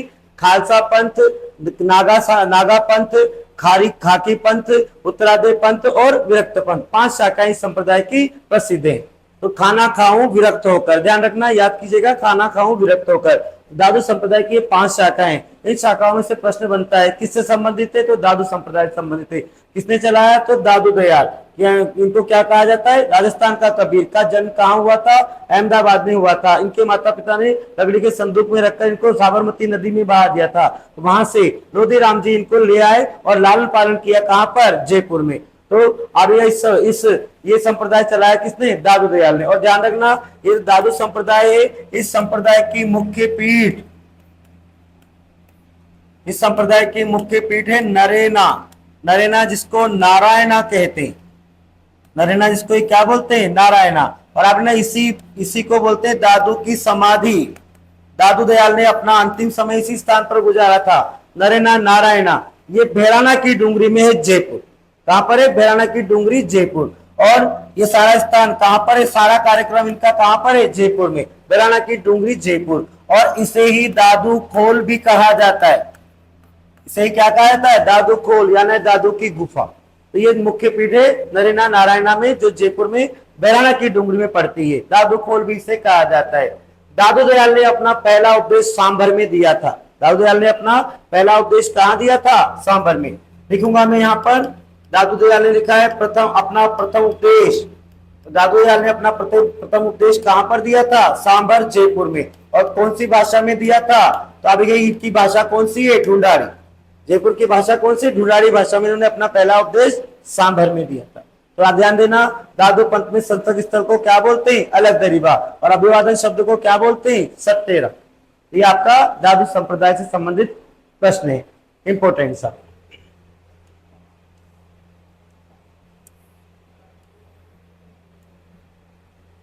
प्रश्न नंबर 14।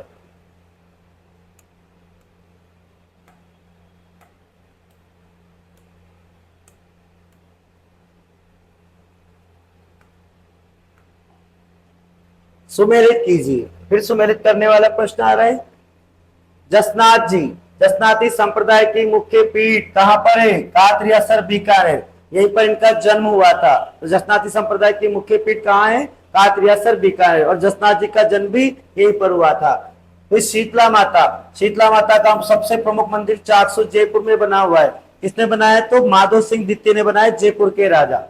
जाम्भोजी, जाम्भोजी, जाम्भोजी मुकाम कालवा नोखा, मुकाम कालवा जो नोखा तहसील में पड़ता है। तो ये इस संप्रदाय की समाधि मुख्य पीठ कहां पर है? मुकाम कालवा नोखा, बीकानेर। ये भी कहां पड़ता है? नोखा भी बीकानेर में पड़ता है। इसके बाद जीर्ण माता रेवासा सीकर में हर्ष पर्वत पर विराजमान है। जीर्ण माता रेवासा सीकर में है। तो इस प्रकार देखिए सुमेलित हो जाएगा, देख लीजिए।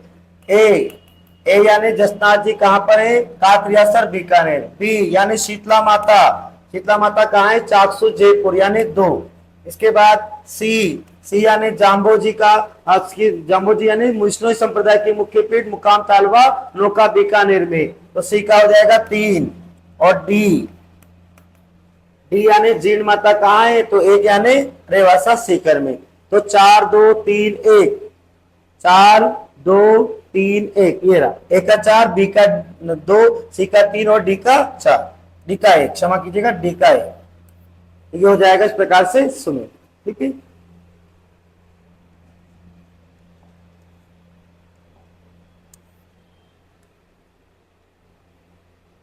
प्रश्न नंबर 15, निम्नलिखित में से कौन से लोक देवताओं की माता मेणा दे? कौन से लोक देवता की माता मेणा दे? तो यह है रामदेव जी। कौन है? रामदेव जी। ध्यान दीजिएगा, रामदेव जी।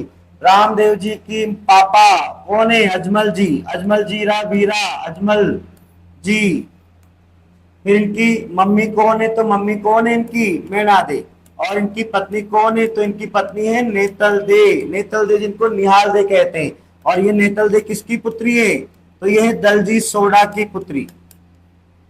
दलजीत सोडा की पुत्री। और दलजीत सोडा कहां के हैं? अमरकोट के। दलजीत सोडा की पुत्री रामदेव जी। रामदेव जी जो थे अभिगन को रुणेचा का धनी, आप जानते हैं रामदेव जी को भली बात थी। रामदेव जी को रुणेचा का धनी कहा जाता है, रुणेचारा धनी। इनको कहा जाता है कृष्ण का अवतार। रामदेव जी किसके अवतार है? कृष्ण के अवतार। रामदेव जी को कहा जाता है कृष्ण के अवतार। ये है रुणेचारा धनी। रुणेचारा धनी, इनको मुस्लिम संप्रदाय के लोग राम शाह पीर कहकर पुकारते हैं। मक्का मदीना से आए पंच पीरों ने इनको पीरों का पीर कहा था। कहां का? पीरों का पीर कहा था। ये रामदेव जी, इनके पिताजी का नाम अजमल जी है, मम्मी मेणा दे और पत्नी नेतल दे, जो किसकी पुत्री है? दलजीत सोडा की पुत्री। और कहां के? दलजीत सोडा अमरकोट, पाकिस्तान में चला गया वर्तमान में। इनकी बहन, इनकी चचेरी बहन का नाम सुगना बाई था। इन्होंने डाली बाई को अपनी धर्म बहन बनाया था। इनके भाई का नाम वीरम देव था। ध्यान देना, रामदेव जी ने जम्मा जागरण अभियान चलाया था समाज का उत्थान करने के लिए। इनके मेलों के अवसर पर कामड़ पंथ के लोग कामड़ पंथ चलाया। कामड़ पंथ के लोगों के द्वारा 13 ताली नृत्य किया जाता है। रामदेव जी जो है उन्होंने, आप देखिएगा, रामदेव जी जो है इनकी पूजा इनके पगली यानी पैरों के पद चिन्हों की जाती है। रामदेव जी जो है इन्होंने भाद्रपद शुक्ल द्वितीया को जन्म हुआ और भाद्रपद शुक्ल एकादशी को इन्होंने समाधि ली थी। 1405 में जन्म हुआ था ईस्वी सन में, और 1458 में इन्होंने समाधि ली थी रामदेवरा में। रामदेवरा में है राम सरोवर तालाब की पाल पर। तो एकमात्र ऐसे लोक देवता जिन्होंने जीवित समाधि ली थी। तो रामदेव जी बहुत महत्वपूर्ण लोक देवता आपके समय। तो ये जो मेणादे है वो किसकी मम्मी है? किसकी मम्मी है? ये रामदेव जी की मम्मी। बाबूजी, बाबूजी को भी आप जानते हैं लक्ष्मण का अवतार है। बाबूजी के पिताजी दानल जी राठौड़, मम्मी कमला दे और उनकी पत्नी जो है वो फूलम दे, सुप्यार दे सोडी। गोगा जी जेवर जी चौहान के पुत्र हैं। इनकी मम्मी है बाछल दे और इनकी पत्नी का नाम है केलम दे, जो बाबूजी के बड़े भाई बूढ़ो जी की पुत्री। तो ये आपके गोगा जी नागराज का अवतार है। जहार पीर कौन है? ये जहार पीर, महमूद गजनवी से युद्ध करने वाले जहार पीर गोगा जी। ठीक है।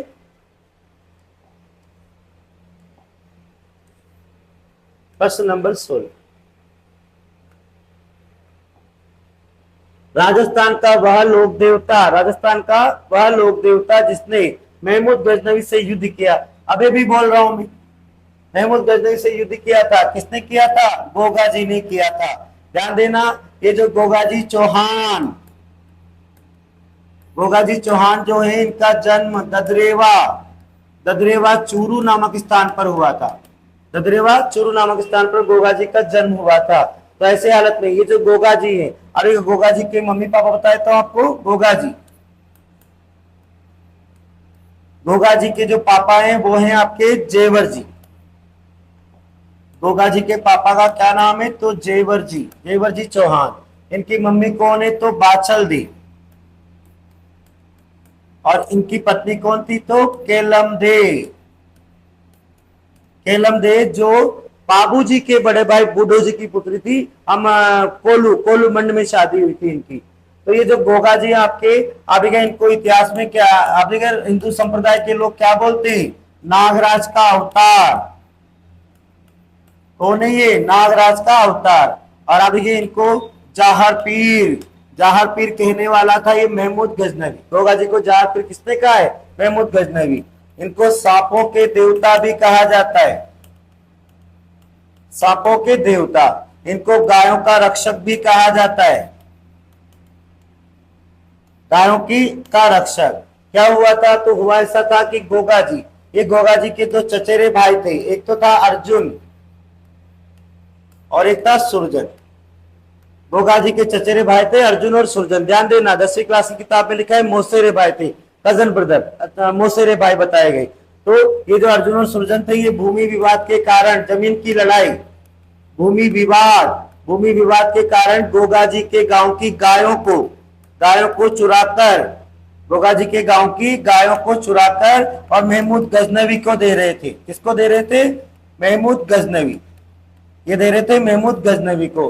तो ऐसे हालत में गोगा जी का इनसे युद्ध होता है। और युद्ध कहाँ होता है? तो इसी ददरेवा गांव में होता है। गोगा जी का युद्ध करते हुए जिस स्थान पर सिर, ध्यान देना, गोगा जी जो है वो युद्ध करते हुए क्या होता है?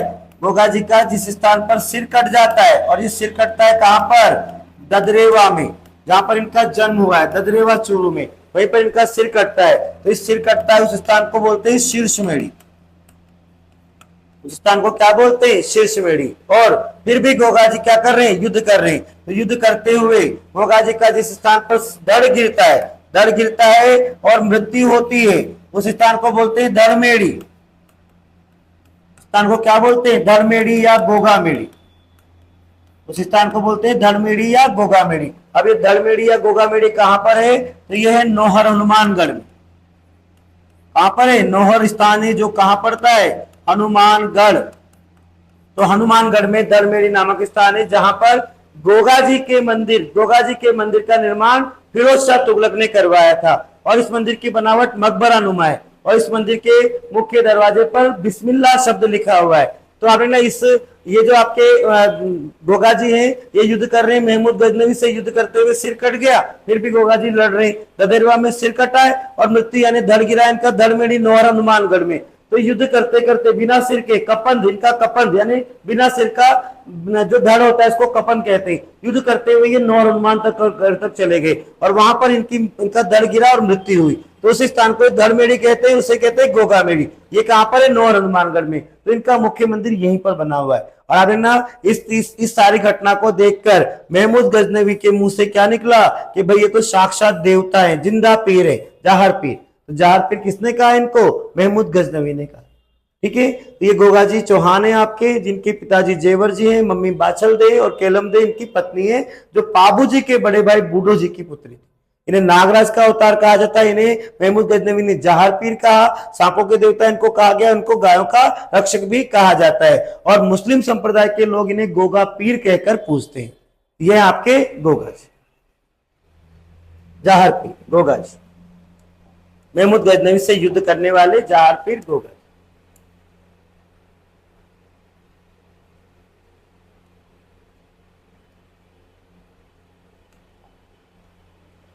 लोक देवी स्थान में से सुमेलित नहीं है, सुमेलित नहीं है। कौन सा गलत है देख लेंगे। ध्यान दीजिएगा, शिला देवी का मंदिर आमेर में है। किसने बनवाया? तो मानसिंह फर्स्ट ने। आमेर में मानसिंह फर्स्ट ने इस मंदिर की मूर्ति कहां से लेकर आया था? बंगाल से।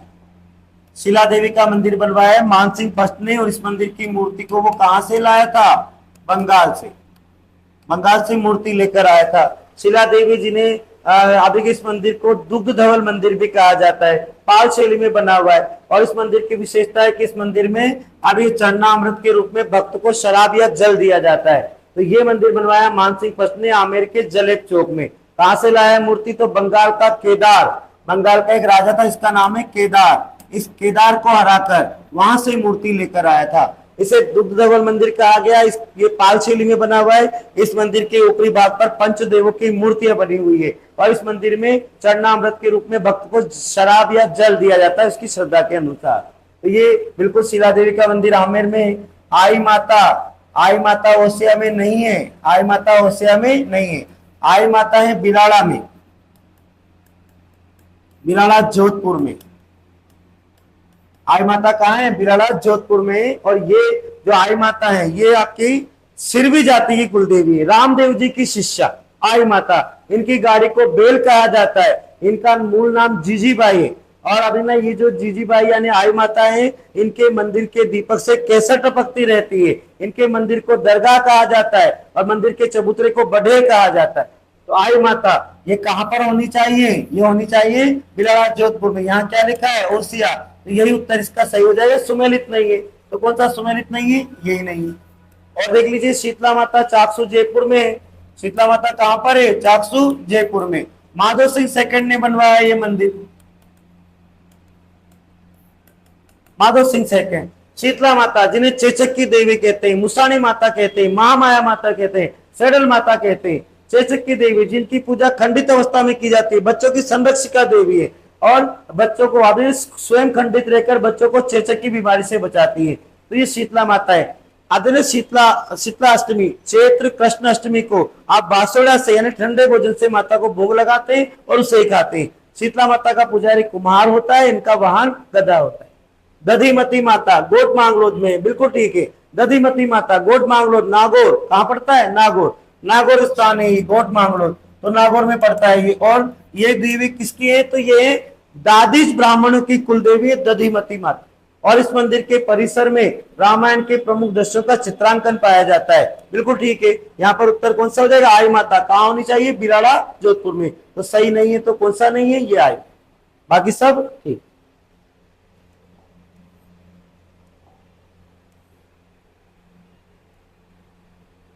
प्रश्न नंबर 18, पुष्कर मेला।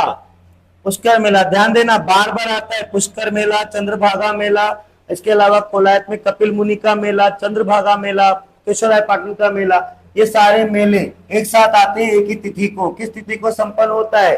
तो कार्तिक पूर्णिमा। कौन सी तिथि को संभव होता है? कब संपन्न होता है? तो कार्तिक पूर्णिमा। और कार्तिक पूर्णिमा दिन कार्तिक महीना दीपावली हम लगभग कब मनाते हैं? तो अक्टूबर या नवंबर।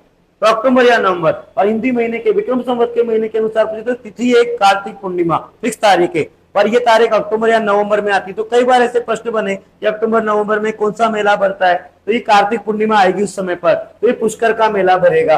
एक तो पुष्कर का मेला हो गया। इसके अलावा देखिएगा एक मेला है आपका चंद्रभागा मेला। ध्यान रखना है, बहुत इंपॉर्टेंट क्वेश्चन है। मैंने हर मॉडल पेपर में डाला है इस क्वेश्चन को। चंद्रभागा मेला।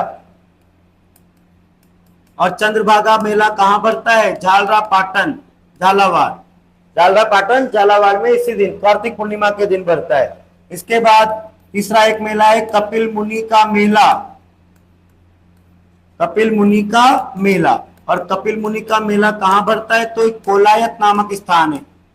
कोलायत नामक स्थान है, कहां पड़ता है? तो बीकानेर में। कोलायत, यहाँ पर कपिल मुनि का आश्रम है, तो कोलायत बीकानेर में पड़ता है कपिल मुनि का मेला। इसके अलावा एक मेला है आपका कपिल धारा का मेला। कपिल धारा का मेला भरता है 12 में। तीसरा चौथा मेला हो जाएगा आपका कपिल धारा का मेला, जो कहां भर रहा है? 12 में। और एक मेला और है यहाँ पर केशवराय पाटन। केशवराय पाटन का मेला। और केशवराय पाटन स्थान कहां पड़ता है? तो ये पड़ता है बूंदी में। तो ये आपने ना ध्यान रखना, कार्तिक पूर्णिमा के दिन, कार्तिक पूर्णिमा जिस दिन आप गुरु नानक जयंती मनाते हैं, सिख धर्म के संस्थापक गुरु नानक, भगवान गुरु नानक का जन्मदिन, तो उस दिन ये मेले भरते हैं सारे। पुष्कर का मेला, चंद्रभागा मेला, कपिल मुनि का मेला कोलायत बीकानेर में, कपिल धारा का मेला 12 में भरता है, केशवराय पाटन का मेला बूंदी में भरता है। ये सारे मेले कहाँ भरते हैं, किस दिन भरते हैं? कार्तिक पूर्णिमा। और अगर अंग्रेजी कैलेंडर के अनुसार जो ध्यान रखना मित्रों, अक्टूबर नवंबर में आते हैं सारे में, क्योंकि दीपावली के बाद वाली पूर्णिमा, दीपावली के बाद वाली पूर्णिमा, कार्तिक अमावस्या को दीपावली मनाते, उसके 15 दिन बाद जो पूर्णिमा आएगी उस पूर्णिमा को ये बहुत महत्वपूर्ण मेले हमारे यहाँ पर भरते हैं। ठीक है ना। तो चंद्र आपका पुष्कर मेला भी कब भरेगा? कार्तिक पूर्णिमा के दिन भर।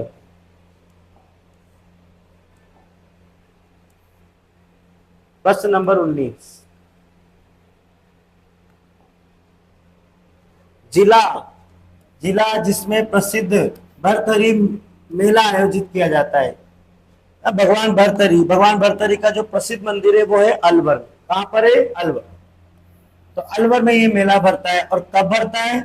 ये भरता है भाद्रपद शुक्ल अष्टमी के दिन। भाद्रपद शुक्ल अष्टमी को ये मेला कहां भरता है? अलवर में भरता है। भरथरी का मेला, कौन से भगवान है ये? भृतहरि, भृतहरि का मेला। भृतहरि का मेला भरता है कब? तो भाद्रपद शुक्ल अष्टमी को। और कहां भरता है? तो ये भरता है अलवर में। अभी ना इसी दिन सवाई भोज का मेला भी भरता है आश्विन भीलवाड़ा में। और इसी दिन आप मनाते हैं राधा अष्टमी, भाद्रपद शुक्ल अष्टमी को। तो उसी दिन भरता है अलवर में भगवान भरथरी का मेला।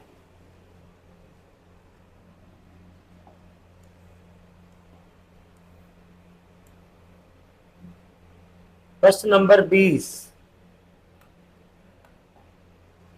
सुमेलित करो।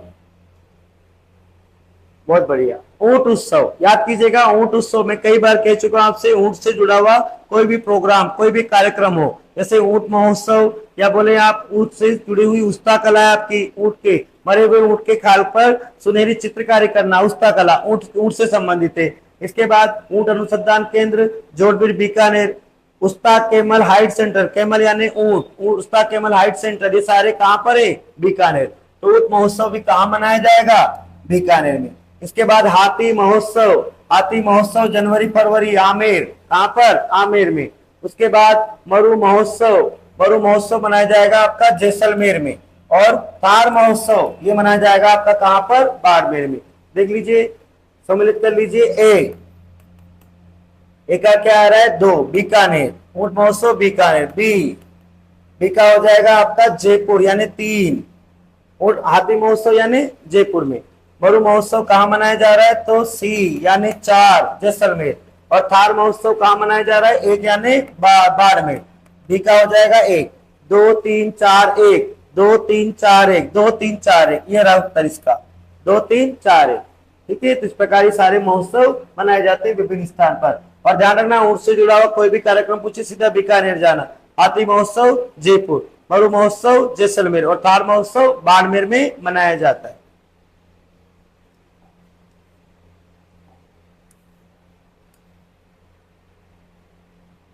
प्रश्न नंबर 21, मारवाड़ क्षेत्र का लोकप्रिय त्योहार गुड़ला मनाया जाता है। ध्यान दीजिएगा, कब मनाया जाता है ये? श्रावण कृष्ण अष्टमी से श्रावण शुक्ल तृतीया तक नहीं, भाद्रपद कृष्ण अष्टमी से, भाद्रपद कृष्ण अष्टमी से भाद्रपद शुक्ल तृतीया नहीं, कार्तिक कृष्ण नहीं, चैत्र कृष्ण अष्टमी से चैत्र शुक्ल तृतीया तक, चैत्र कृष्ण अष्टमी से चैत्र शुक्ल तृतीया तक, यानी गुड़ला महोत्सव गणगौर चैत्र शुक्ल तृतीया यानी गणगौर तक चलता है। शीतला अष्टमी चैत्र कृष्ण अष्टमी को आती से प्रारंभ होगा गुड़ला महोत्सव, और कब तक चलेगा? चैत्र शुक्ल तृतीया तक। तो ये देखिएगा, ये जो गुड़ला महोत्सव है ये किसकी याद में? जोधपुर के राजा राव सातल देव की याद में मनाया जाता है महिलाओं के द्वारा। क्या करते हैं इसमें? ध्यान दीजिएगा, राव सातल देव ने पिपाड़ का युद्ध किया था। कौन सा युद्ध किया था? पिपाड़ का युद्ध। तो इस पिपाड़ के युद्ध में उन्होंने अजमेर के हाकिम मल्लू खां को, और मल्लू खां और उसका सेनापति था एक जिसका नाम था गुड़ला खां, तो मल्लू खां और उसके सेनापति गुड़ला खां को पराजित करके मार दिया था। फिर गुड़ला खां की गर्दन कट गई थी, तो उसकी गर्दन में बहुत सारे छेद कर दिए थे, तो उसकी सिर को, उसकी गर्दन यानी उसके सिर को ही महिलाओं ने, जो महिला 140 महिलाएं कैद की थी गुड़ला खां ने, तो उन महिलाओं ने उसके सिर को परात में रखकर घूम घूम कर गांव के लोगों को बताया कि देखो अत्याचारी का कैसा अंत होता है। पर इस पिपाड़ के युद्ध में राव सातल देव भी घायल हो गए और उनकी भी मृत्यु हो गई थी। तो इन्हीं की याद में, किसकी याद में? राव सातल देव की याद में मारवाड़ क्षेत्र में गुड़ला महोत्सव मनाया जाता है। चैत्र कृष्ण अष्टमी से लेकर चैत्र शुक्ल तृतीया तक यानी गणगौर। और इसमें क्या करते हैं, ये एक छिद्र युक्त मटका ले लेते हैं, एक छिद्र युक्त मटका ले लेते हैं, उसमें जलता हुआ दीपक रख देते हैं और उसी दीपक को, उसी छिद्र युक्त मटके को ये गुड़ला कहते हैं। और अब इन्हें उसको घूम घूम कर उससे नृत्य आदि करते हैं, गुड़ला नृत्य भी करते हैं इसी के साथ साथ। और फिर इस मटके को क्या करते हैं, पानी में विसर्जित कर देते। यही मटका क्या है, गुड़ला। ये गुड़ला महोत्सव मनाया जाता है मारवाड़ के क्षेत्र में चैत्र कृष्ण अष्टमी, मुख्य रूप से चैत्र कृष्ण अष्टमी से चलता है ये चैत्र शुक्ल तृतीया यानी गणगौर। कहां पर, तो मारवाड़ में। किसकी याद में, तो राव सातल देव की याद में ये महोत्सव मनाया गया।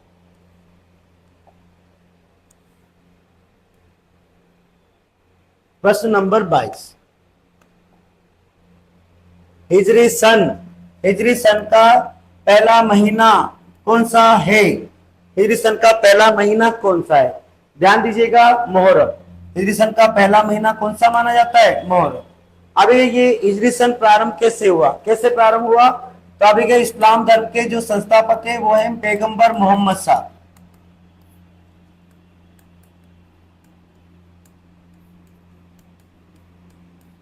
पैगंबर मोहम्मद साहब, पैगंबर मोहम्मद साहब का जन्म 570 ईस्वी में हुआ था मक्का में। इनका जन्म कब हुआ था, तो 570 ईस्वी में मक्का में इनका जन्म हुआ था। ये हुआ इनका जन्म। अब इसके बाद क्या हुआ, तो अभी का कि जो आपके मोहम्मद साहब थे, इन्होंने 610 ईस्वी में दुनिया को बताया कि मैं भगवान का यानी अल्लाह का दूत हूँ, पैगंबर हूँ। मैं क्या हूँ, अल्लाह का दूत हूँ यानी पैगंबर हूँ, रसूल हूँ, नबी हूँ। क्या हूँ मैं, रसूल, नबी हूँ, पैगंबर हूँ, मैं अल्लाह का दूत हूँ। तो अभी मैं अल्लाह नहीं हूँ, मैं अल्लाह का दूत हूँ, ईश्वर का दूत हूँ। तो अभी इस समय से इस्लाम धर्म की स्थापना हुई। पैगंबर साहब ने की इन बातों को कुछ लोगों ने मान लिया, तो वो इस्लाम धर्म के अनुयायी हो गए। अब हुआ ऐसा, ये जो पैगंबर मोहम्मद साहब थे, ये 622 ईस्वी में, 622 ईस्वी में मक्का से मदीना आए थे। मक्का से कहां गए थे, मक्का से गए थे ये मदीना।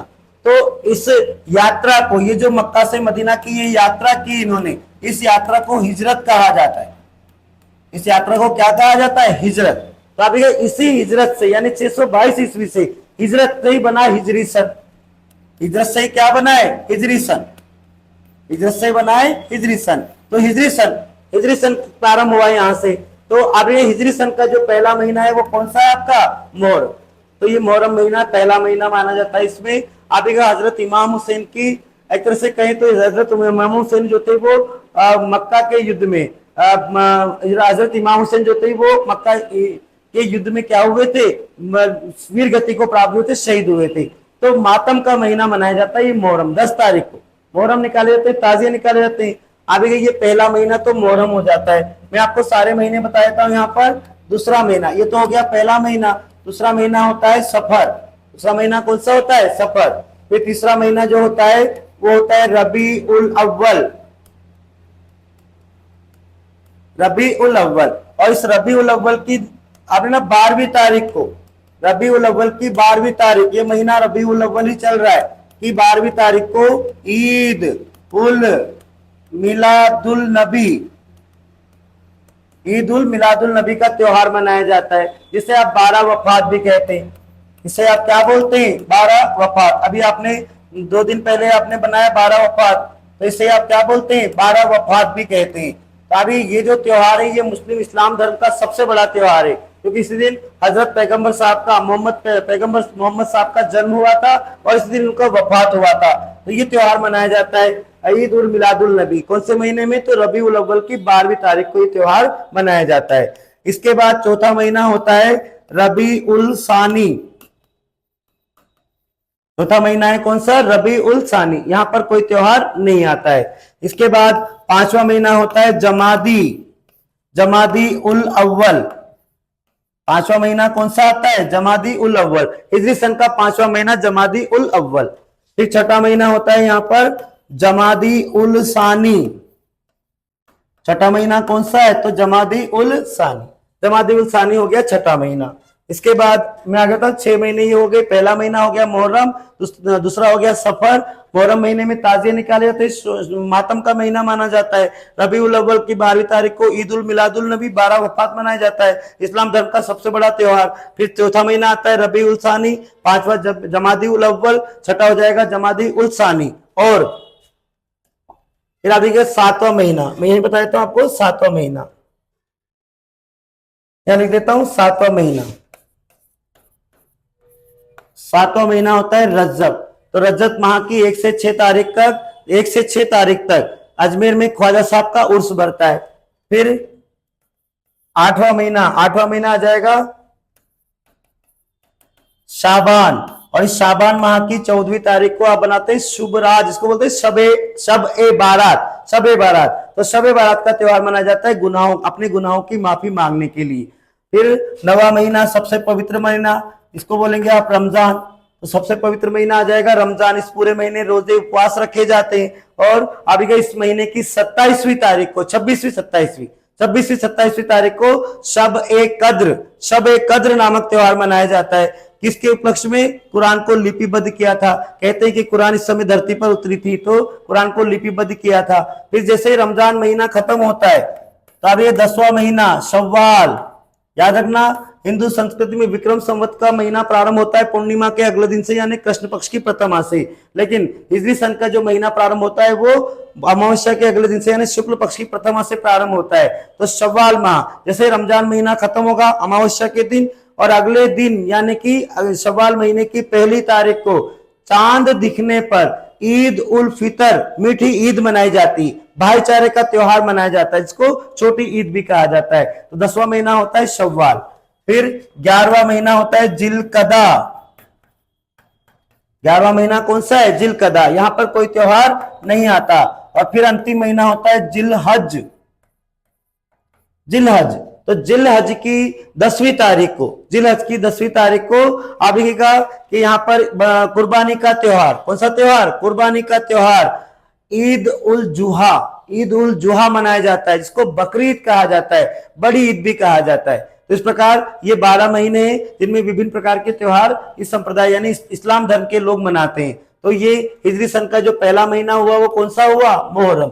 दूसरा हो गया सफर, तीसरा हो गया रबीउल अव्वल, चौथा हो जाएगा रबीउल सानी, पांचवा हो जाएगा जमादी उल अव्वल, छठा हो जाएगा आपका जमादी उल सानी, सातवां हो जाएगा रजब, आठवां हो जाएगा शाबान, नौवां हो जाएगा रमजान, 10वां हो जाएगा शव्वाल, 11वां हो जाएगा जिलकदा और 12वां हो जाएगा जिलहज। तो कुल मिलाकर ये 12 महीने जो किसके हैं? हिजरी सन। मोहम्मद साहब ने हिजरत की थी, यात्रा की थी 622 ईस्वी में, उस समय से ये प्रारंभ हुआ। तो हिजरी सन का पहला महीना कौन सा हो जाएगा? मुहर्रम।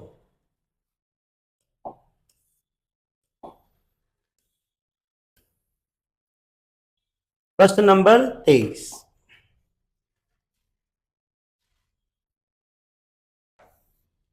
प्रश्न नंबर 23, मारवाड़ में दामनी क्या है? मारवाड़ में दामनी क्या है? तो अभी ये मारवाड़ में दामनी होती है, ये एक तरह से ओढ़नी का प्रकार है। ओढ़नी का क्या है? एक प्रकार। दामनी क्या है? मारवाड़ में एक ओढ़नी का एक प्रकार है। अच्छा, मैं पूछता हूं आपसे, दामना क्या है? बताइए दामना क्या होता है? ये तो दामनी है, एक होता है दामना। तो दामना क्या है? एक आभूषण है। ये तो दामनी पूछ रहा है, पर मैं पूछ रहा हूं दामना। तो दामनी तो होता है ओढ़नी का एक प्रकार, मारवाड़ क्षेत्र में चलने वाली प्रचलित एक ओढ़नी है, महिलाओं की ओढ़नी, उसे हम क्या बोलते हैं? दामनी। लेकिन एक दामना होता है। तो दामना क्या है? एक आभूषण है। ध्यान देना है, कहाँ का आभूषण है? तो ये अंगुलियों का आभूषण है। अंगुलियों में पहना जाता है, अंगुलियों का आभूषण है। अंगुलियों के कौन कौन से आभूषण है देख लीजिए, और बता देता हूं मैं आपको यहीं पर इसी प्रश्न के साथ। अमाबी हाथ में दम रखती है।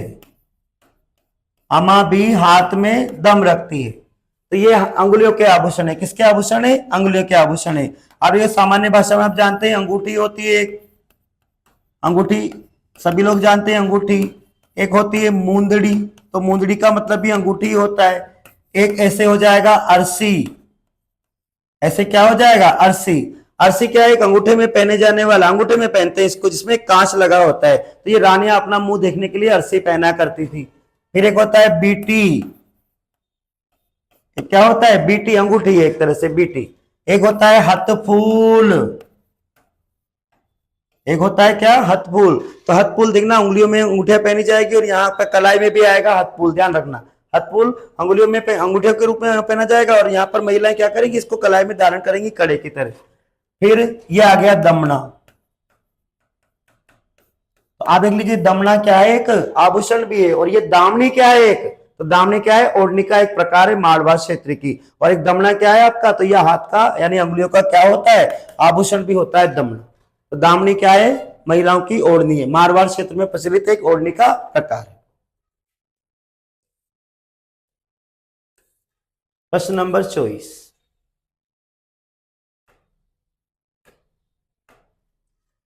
प्रश्न नंबर 24।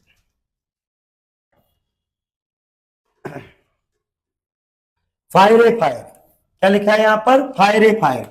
ये फायरे फायरे क्या है? किस जनजाति का रणघोष है? फायरे फायरे किस जनजाति का रणघोष होता है? तो आप ये है भील जनजाति का रणघोष। किस जनजाति का रणघोष है? भील जनजाति का रणघोष है। भील लोग क्या करते हैं? जब भी लड़ाई करने जाना है या कोई दिक्कत हो जाती है तो ढोल बजाकर जोर जोर से फायरे फायरे चिल्लाते हैं। क्या चिल्लाते हैं? फायरे फायरे। तो फायरे फायरे किस जनजाति का रणघोष है? भीलों का रणघोष। ध्यान रखना, मीना, मीनाओं का रणघोष होता है कीक मारी। मीनाओं का रणघोष क्या है? कीक मारी। मीनाओं के रणघोष को बोलते हैं कीक मारी। और ये फायरे फायरे किस जनजाति का है? तो ये है भील जनजाति का रणघोष।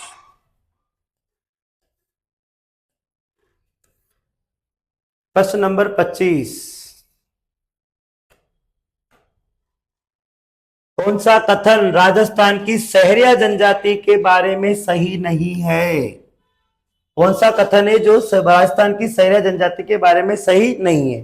ध्यान देना, सहरिया जनजाति राजस्थान के 12 के शाहबाद और किशनगंज। सहरिया का निवास दक्षिण पूर्वी राजस्थान में है, बिल्कुल ठीक है। और वह भी 12 जिले के शाहबाद और किशनगंज तहसील तक ही सीमित है, बिल्कुल ठीक है। 97% सहरिया इसी क्षेत्र में रहते हैं, 12 के शाहबाद और किशनगंज क्षेत्र में। इनमें चौहान, डोडिया आदि जैसे गोत्र होते हैं, बिल्कुल सहरिया जनजाति के लोग लगाते हैं अपने नाम के पीछे। चौहान भी लगाते हैं, डोडिया भी लगाते हैं, ऐसे गोत्र होते हैं इनके। इस जनजाति के मुखिया को तपाड़ा, तपाड़ा नहीं कहते भाई, इस जनजाति के मुखिया को कोतवाल कहते हैं। इस जनजाति के मुखिया जो होता है उसको क्या बोलते हैं? कोतवाल कहते हैं, तपाड़ा नहीं कहते। उत्तर तो ये सही नहीं है, तो ये सही नहीं है। फिर इसके बाद वे कई देवी व देवताओं की पूजा करते हैं, परंतु इनके इष्ट देव बेहरू भारानी है, बिल्कुल ठीक है, बिल्कुल है। लेकिन ध्यान रखना, यहाँ पर इस जनजाति में मुखिया को तपाड़ा नहीं कहते, क्या बोलते हैं? कोतवाल कहते हैं। तो यहाँ पर सुमेलित नहीं है, तो उत्तर कौन सा सही हो जाएगा? ये उत्तर आपका क्या हो जाएगा? सही हो जाएगा यहाँ पर, ठीक है। ध्यान रखना, सहरिया जनजाति के मुखिया को क्या बोलते हैं? कोतवाल कहते हैं। ये बोल रहा है तपाड़ा नहीं, तपाड़ा नहीं कहते, कोतवाल कहते। कोतवाल।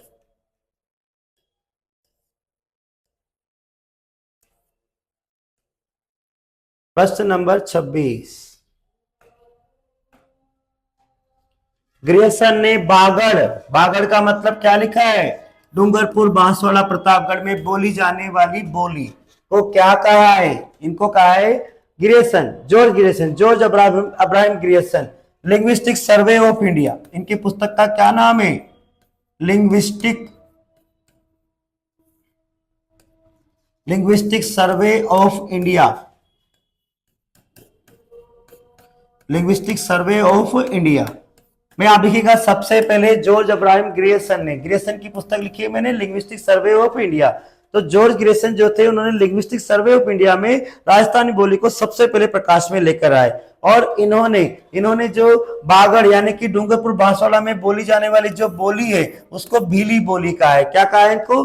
भीली बोली। भीली बोली जिसको बागड़ी कहते हैं, भीली बोली जिसको क्या बोलते हैं? बागड़ी, बागड़ी या बागड़ी बोली कहते हैं। तो आप देखिएगा, ये जो बागड़ी बोली है इसमें गुजराती बोली का मिश्रण पाया जाता है। इसमें कौन सी? गुजराती का मिश्रण पाया जाता है, बिल्कुल गुजराती जैसी लगती है, गुजराती बोली का मिश्रण पाया जाता है, जिसे भीलों की बोली, इसे क्या कहते हैं? भीलों की बोली, बागड़ी बोली कहते हैं। तो जॉर्ज अब्राहम ग्रेसन ने अभी linguistic survey of India, linguistic survey of India में सबसे पहले राजस्थानी भाषा पर प्रकाश डाला था। तो उसी दौरान इन्होंने क्या कहा है, बिलों की बोली यानी बिली बोली यानी बागड़ी बोली, बागड़ में बोली जाने वाली प्रमुख बोली बिलों की बोली बागड़ी है, जिसमें गुजराती बोली का क्या पाया जाता है, मिश्रण पाया जाता है। प्रश्न नंबर 26, जयानक, कवि जयानक, ध्यान देना चौहानों के प्रमुख कवि कश्मीरी पंडित थे ये। जयानक ने कौन सी कृति की रचना की, कौन सी पुस्तक लिखी है इन्होंने लिखी है पृथ्वीराज विजय। कौन सी पुस्तक लिखी है, पृथ्वीराज विजय। और यही जयानक थे जिन्होंने बीसल देव विग्रहराज चतुर्थ को विद्वानों का आश्रयदाता होने के कारण कवि बांधव, इसी पुस्तक में इन्होंने विग्रहराज चतुर्थ को क्या कहा है, कवि बांधव, कवि बंधु या कटी बंधु की उपाधि दी थी। तो ये कवि जयानक है जिनकी प्रसिद्ध पुस्तक का क्या नाम है, पृथ्वीराज विजय। इसी पुस्तक में बीसल देव विग्रहराज चतुर्थ अजमेर के राजा को इन्होंने विद्वानों का आश्रयदाता होने के कारण कवि बांधव, कटी बंधु या कवि बंधु की उपाधि दी थी। पृथ्वीराज रासो किसकी है, आप जानते हैं पृथ्वीराज रासो किसने लिखी है, चंद्र बरदाई ने लिखी है। किसने लिखी है, चंद्र बरदाई। चंद्र बरदाई का मूल नाम क्या है, तो पृथ्वी भट्ट। चंद्र बरदाई का मूल नाम क्या था, पृथ्वी भट्ट, जो पृथ्वीराज चौहान तृतीय के मित्र भी थे, सखा भी थे और उनके दरबारी कवि थे। चंद्र बरदाई ने लिखी पृथ्वीराज रासो। अमीर रासो लिखी है सारंगधर ने। अमीर रासो किसकी पुस्तक है, सारंगधर ने लिखी है। ध्यान रखना अमीर रासो एक सारंगधर की भी है, अलग अलग तीनों पुस्तकें अलग अलग। सारंगधर ने भी लिखी है, एक जोधराज ने भी लिखी है पृथ्वीराज रासो, और एक महेश ने भी लिखी है। तो अमीर रासो एक तो सारंगधर की, एक जोधराज की और एक महेश की, तीनों अलग अलग है, तीनों अलग अलग पुस्तकें, नाम एक ही है अमीर रासो। और हमीरहट, यह हमीरहट लिखी है चंद्रशेखर ने। हमीरहट किसने लिखी है, चंद्रशेखर। चौहान राजा, रणथंभौर के चौहान राजा हमीर देव चौहान, जो हठी शासक के रूप में प्रसिद्ध थे, उनके लिए लिखी है हमीरहट। और यहाँ पर किसके लिए पूछ रहा है, जयानक। तो जयानक की प्रसिद्ध पुस्तक का क्या नाम है, पृथ्वीराज विजय। और इसी पुस्तक में इस जयानक ने विग्रहराज चतुर्थ को, बीसल देव को कवि बांधव या कवि बंधु की उपाधि दी।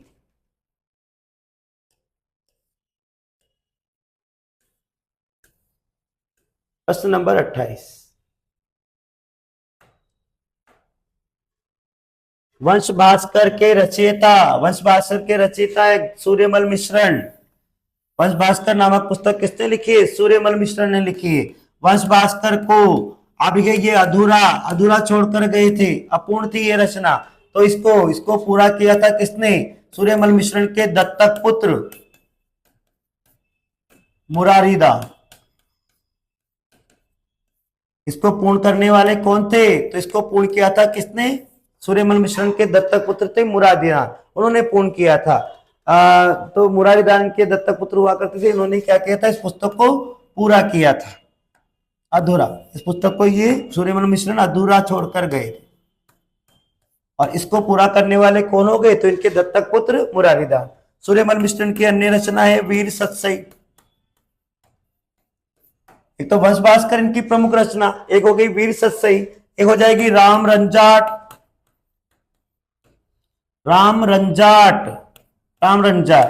एक धातु रूपावली, एक मायंड्रो हेलो,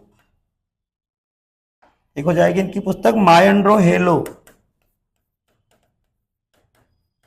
ऐसी कई सारी प्रमुख पुस्तकें लिखी गई किसके द्वारा, सूर्यमल मिश्रण के द्वारा। और वंश भास्कर को ये अधूरा छोड़कर गए थे, तो इनके दत्तक पुत्र थे मुरारीदास, ने इस पुस्तक को क्या किया था, पूर्ण किया था। ये कौन थे, सूर्यमल मिश्रण। बूंदी के राजा राम सिंह के दरबारी कवि सूर्यमल मिश्रण। प्रश्न नंबर 29, कुरंजा, पीपली, घुघरी।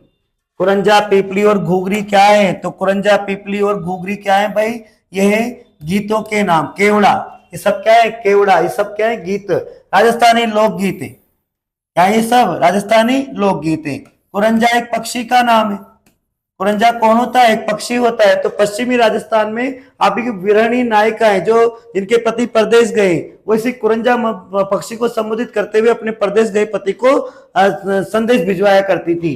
तो ये गीत है, ये क्या है? ये गीत है, कुरंजा गीत, बहुत फेमस गीत, एक पक्षी का नाम है। तो इसी के माध्यम से क्या करते थे ये अपने परदेश गए पति को संदेश भिजवाते थे।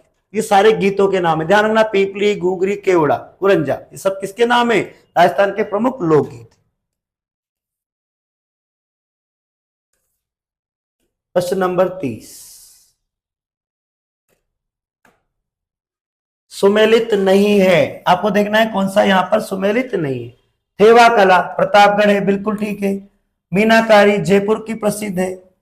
अजरक प्रिंट सांगानेर नहीं, अजरक प्रिंट बाड़मेर। अजरक प्रिंट कहां की है? बाड़मेर, जिसमें ज्यामितीय आकृतियों की अधिकता होती है। में कौन सी आकृतियां होती हैं? ज्यामितीय आकृतियां होती हैं, ज्यामितीय आकृतियों की अधिकता होती है। तो यही गलत है, उत्तर तो यही हो जाएगा आपका। टेराकोटा शिल्प मोलेला गांव राजसमंद, बिल्कुल ठीक है। ऐसे हालत में अधिक सुमेलित हो जाएगा कौन सा आपका?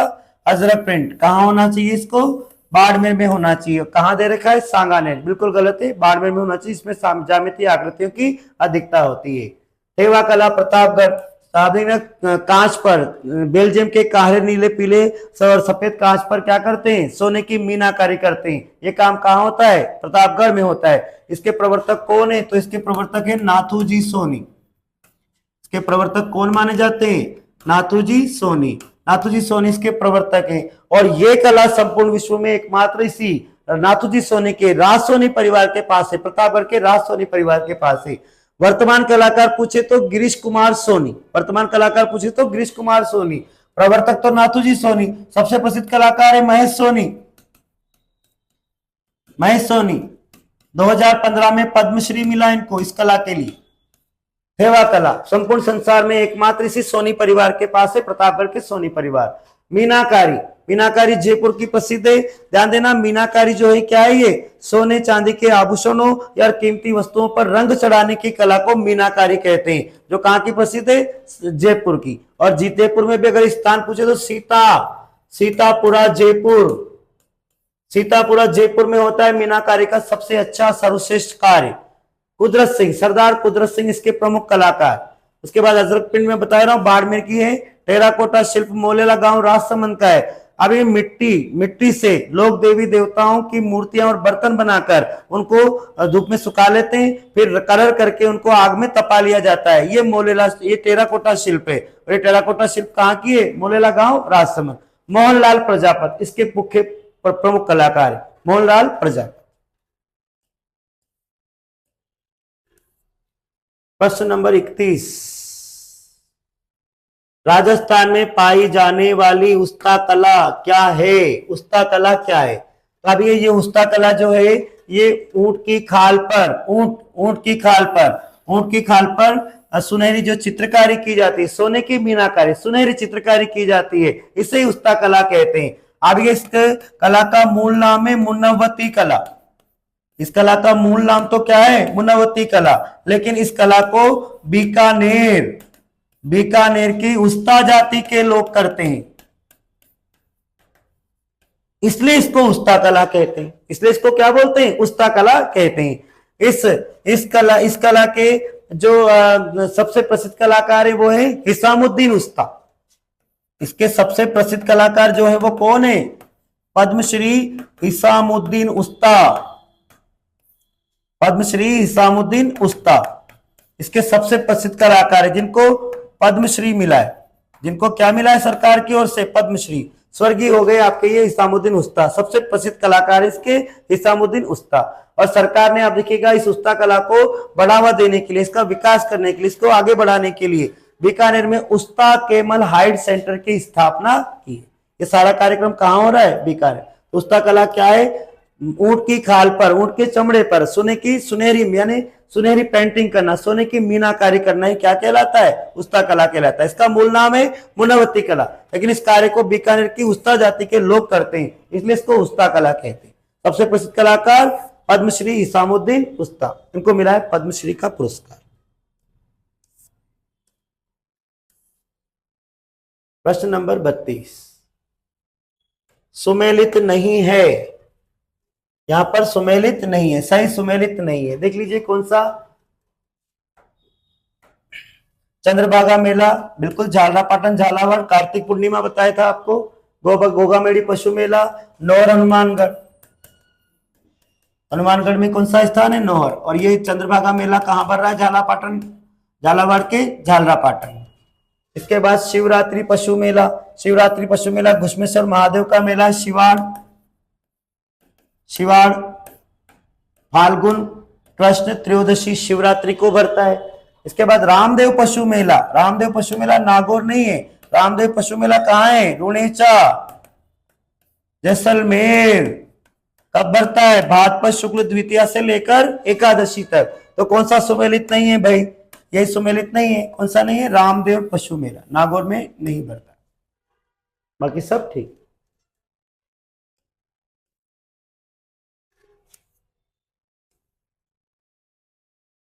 प्रश्न नंबर 33, ईसर जी और ईसरी जी शिव पार्वती, ईसर जी और ईसरी जी कौन है, ये शिव पार्वती।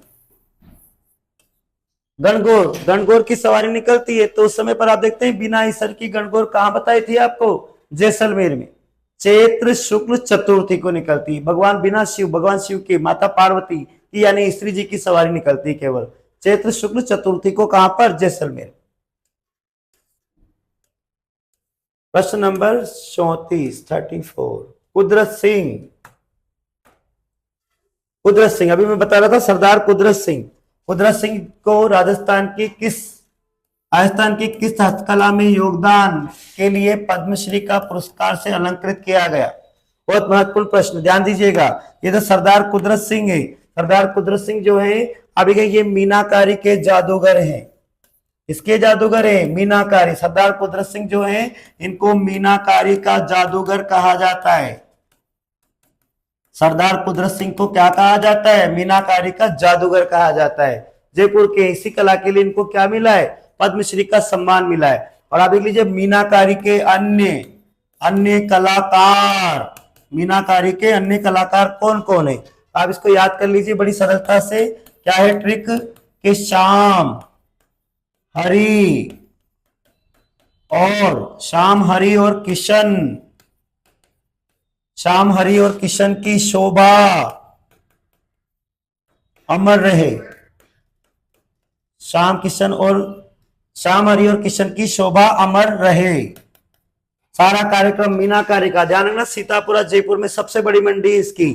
तो श्याम हरि और किशन की शोभा अमर रहे, तो आप इन सब के नीचे क्या लगा देंगे, सिंह, श्याम सिंह, हरि सिंह, किशन सिंह, शोभा सिंह और अमर सिंह। ये आपके इसके अभी वर्तमान मुख्य कलाकार, प्रसिद्ध अन्य कलाकार कौन कौन से, श्याम सिंह, हरि सिंह, किशन सिंह, शोभा सिंह और अमर सिंह। और ये जो सरदार कुदरत सिंह है ये कौन है, ये है मीनाकारी के जादूगर। तो इनको इसी कार्य के लिए क्या मिला है, सरकार ने पद्मश्री से इनको सम्मानित किया है। अन्य कलाकार पूछे तो लिख लेना, श्याम हरि और किशन की शोभा अमर रहे, श्याम सिंह, हरि सिंह, किशन सिंह, शोभा सिंह और अमर सिंह, ये इसके मीनाकारी के राजस्थान के प्रसिद्ध कलाकार माने जाते हैं। आगे चल रहा हूं मैं अंतिम प्रश्न पर, प्रश्न नंबर 35, लास्ट प्रश्न ले रहा हूं आज के लिए, मॉडल पेपर जो मैंने लिया आपके लिए महत्वपूर्ण प्रश्नों का। हस्तकला, हस्तकला में सुमेलित नहीं है, ध्यान देना यहाँ पर हस्तकला में स्थान और जो कला है वो सुमेलित नहीं है। कौन सा स्थान ऐसा है जो यहाँ पर सुमेलित नहीं है, मामा जी के घोड़े, यही सुमेलित नहीं है। मामा जी के घोड़े बनते हैं हरजी गांव में, हरजी गांव जालोर। मामा जी के घोड़े कहां बनते हैं, हरजी गांव जालोर में बनते हैं। इसने क्या दे रखा है, बसंतगढ़ दे रखा है, तो यही यहाँ पर का क्या हो जाएगा उत्तर, यही सुमेलित नहीं है। और देख लीजिए दाबू प्रिंट, छिपो का अकोला चित्तौड़, बिल्कुल ठीक है, चित्तौड़ में पड़ता है। छिपो का अकोला कहाँ पड़ता है, तो ये पड़ता है चित्तौड़ में पड़ता है। लाख का काम लक्ष्मणगढ़ इंदरगढ़ में होता है, बूंदी। हजरत प्रिंट बाड़मेर बताया था आपको, बाड़मेर में ज्यामितीय आकृतियों की अधिकता होती है, ठप्पा प्रिंट होता है। तो ऐसे हालत में यहाँ पर कौन सा सुमेलित नहीं है आपका, मामा जी के घोड़े कहाँ होने चाहिए, मामा जी के घोड़े कहाँ दौड़ेंगे, हरजी गांव जालोर में दौड़ेंगे। मामा जी के घोड़े ये लकड़ी के घोड़े होते हैं, ये कहाँ बनते हैं, हरजी गांव जालोर में बनते हैं। तो आप देखिएगा इस प्रकार मैंने आज आपसे बात की कल्चर, राजस्थान कल्चर के महत्वपूर्ण प्रश्नों की। बहुत इंपॉर्टेंट प्रश्न, ध्यान देना, ये प्रश्न आपको घूम फिर कर आपके परीक्षाओं में बार बार देखने को मिल रहे हैं। मैंने बोला है यही प्रश्न आगे पीछे ऊपर नीचे होकर वापिस आगे पीछे कैसे भी करके ऊपर नीचे करके ऐसे कैसे आपसे प्रश्न पूछे जाते हैं। ये बहुत महत्वपूर्ण से टॉपिक मैंने आपके लिए लिए। अवश्य आपको आपकी आने वाली इस परीक्षा में ये प्रश्न दिखाई देंगे। धन्यवाद। आगे भी मैं आप लोगों के लिए नया मॉडल पेपर और भी नए इंपॉर्टेंट प्रश्न लेकर आता रहूंगा। धन्यवाद।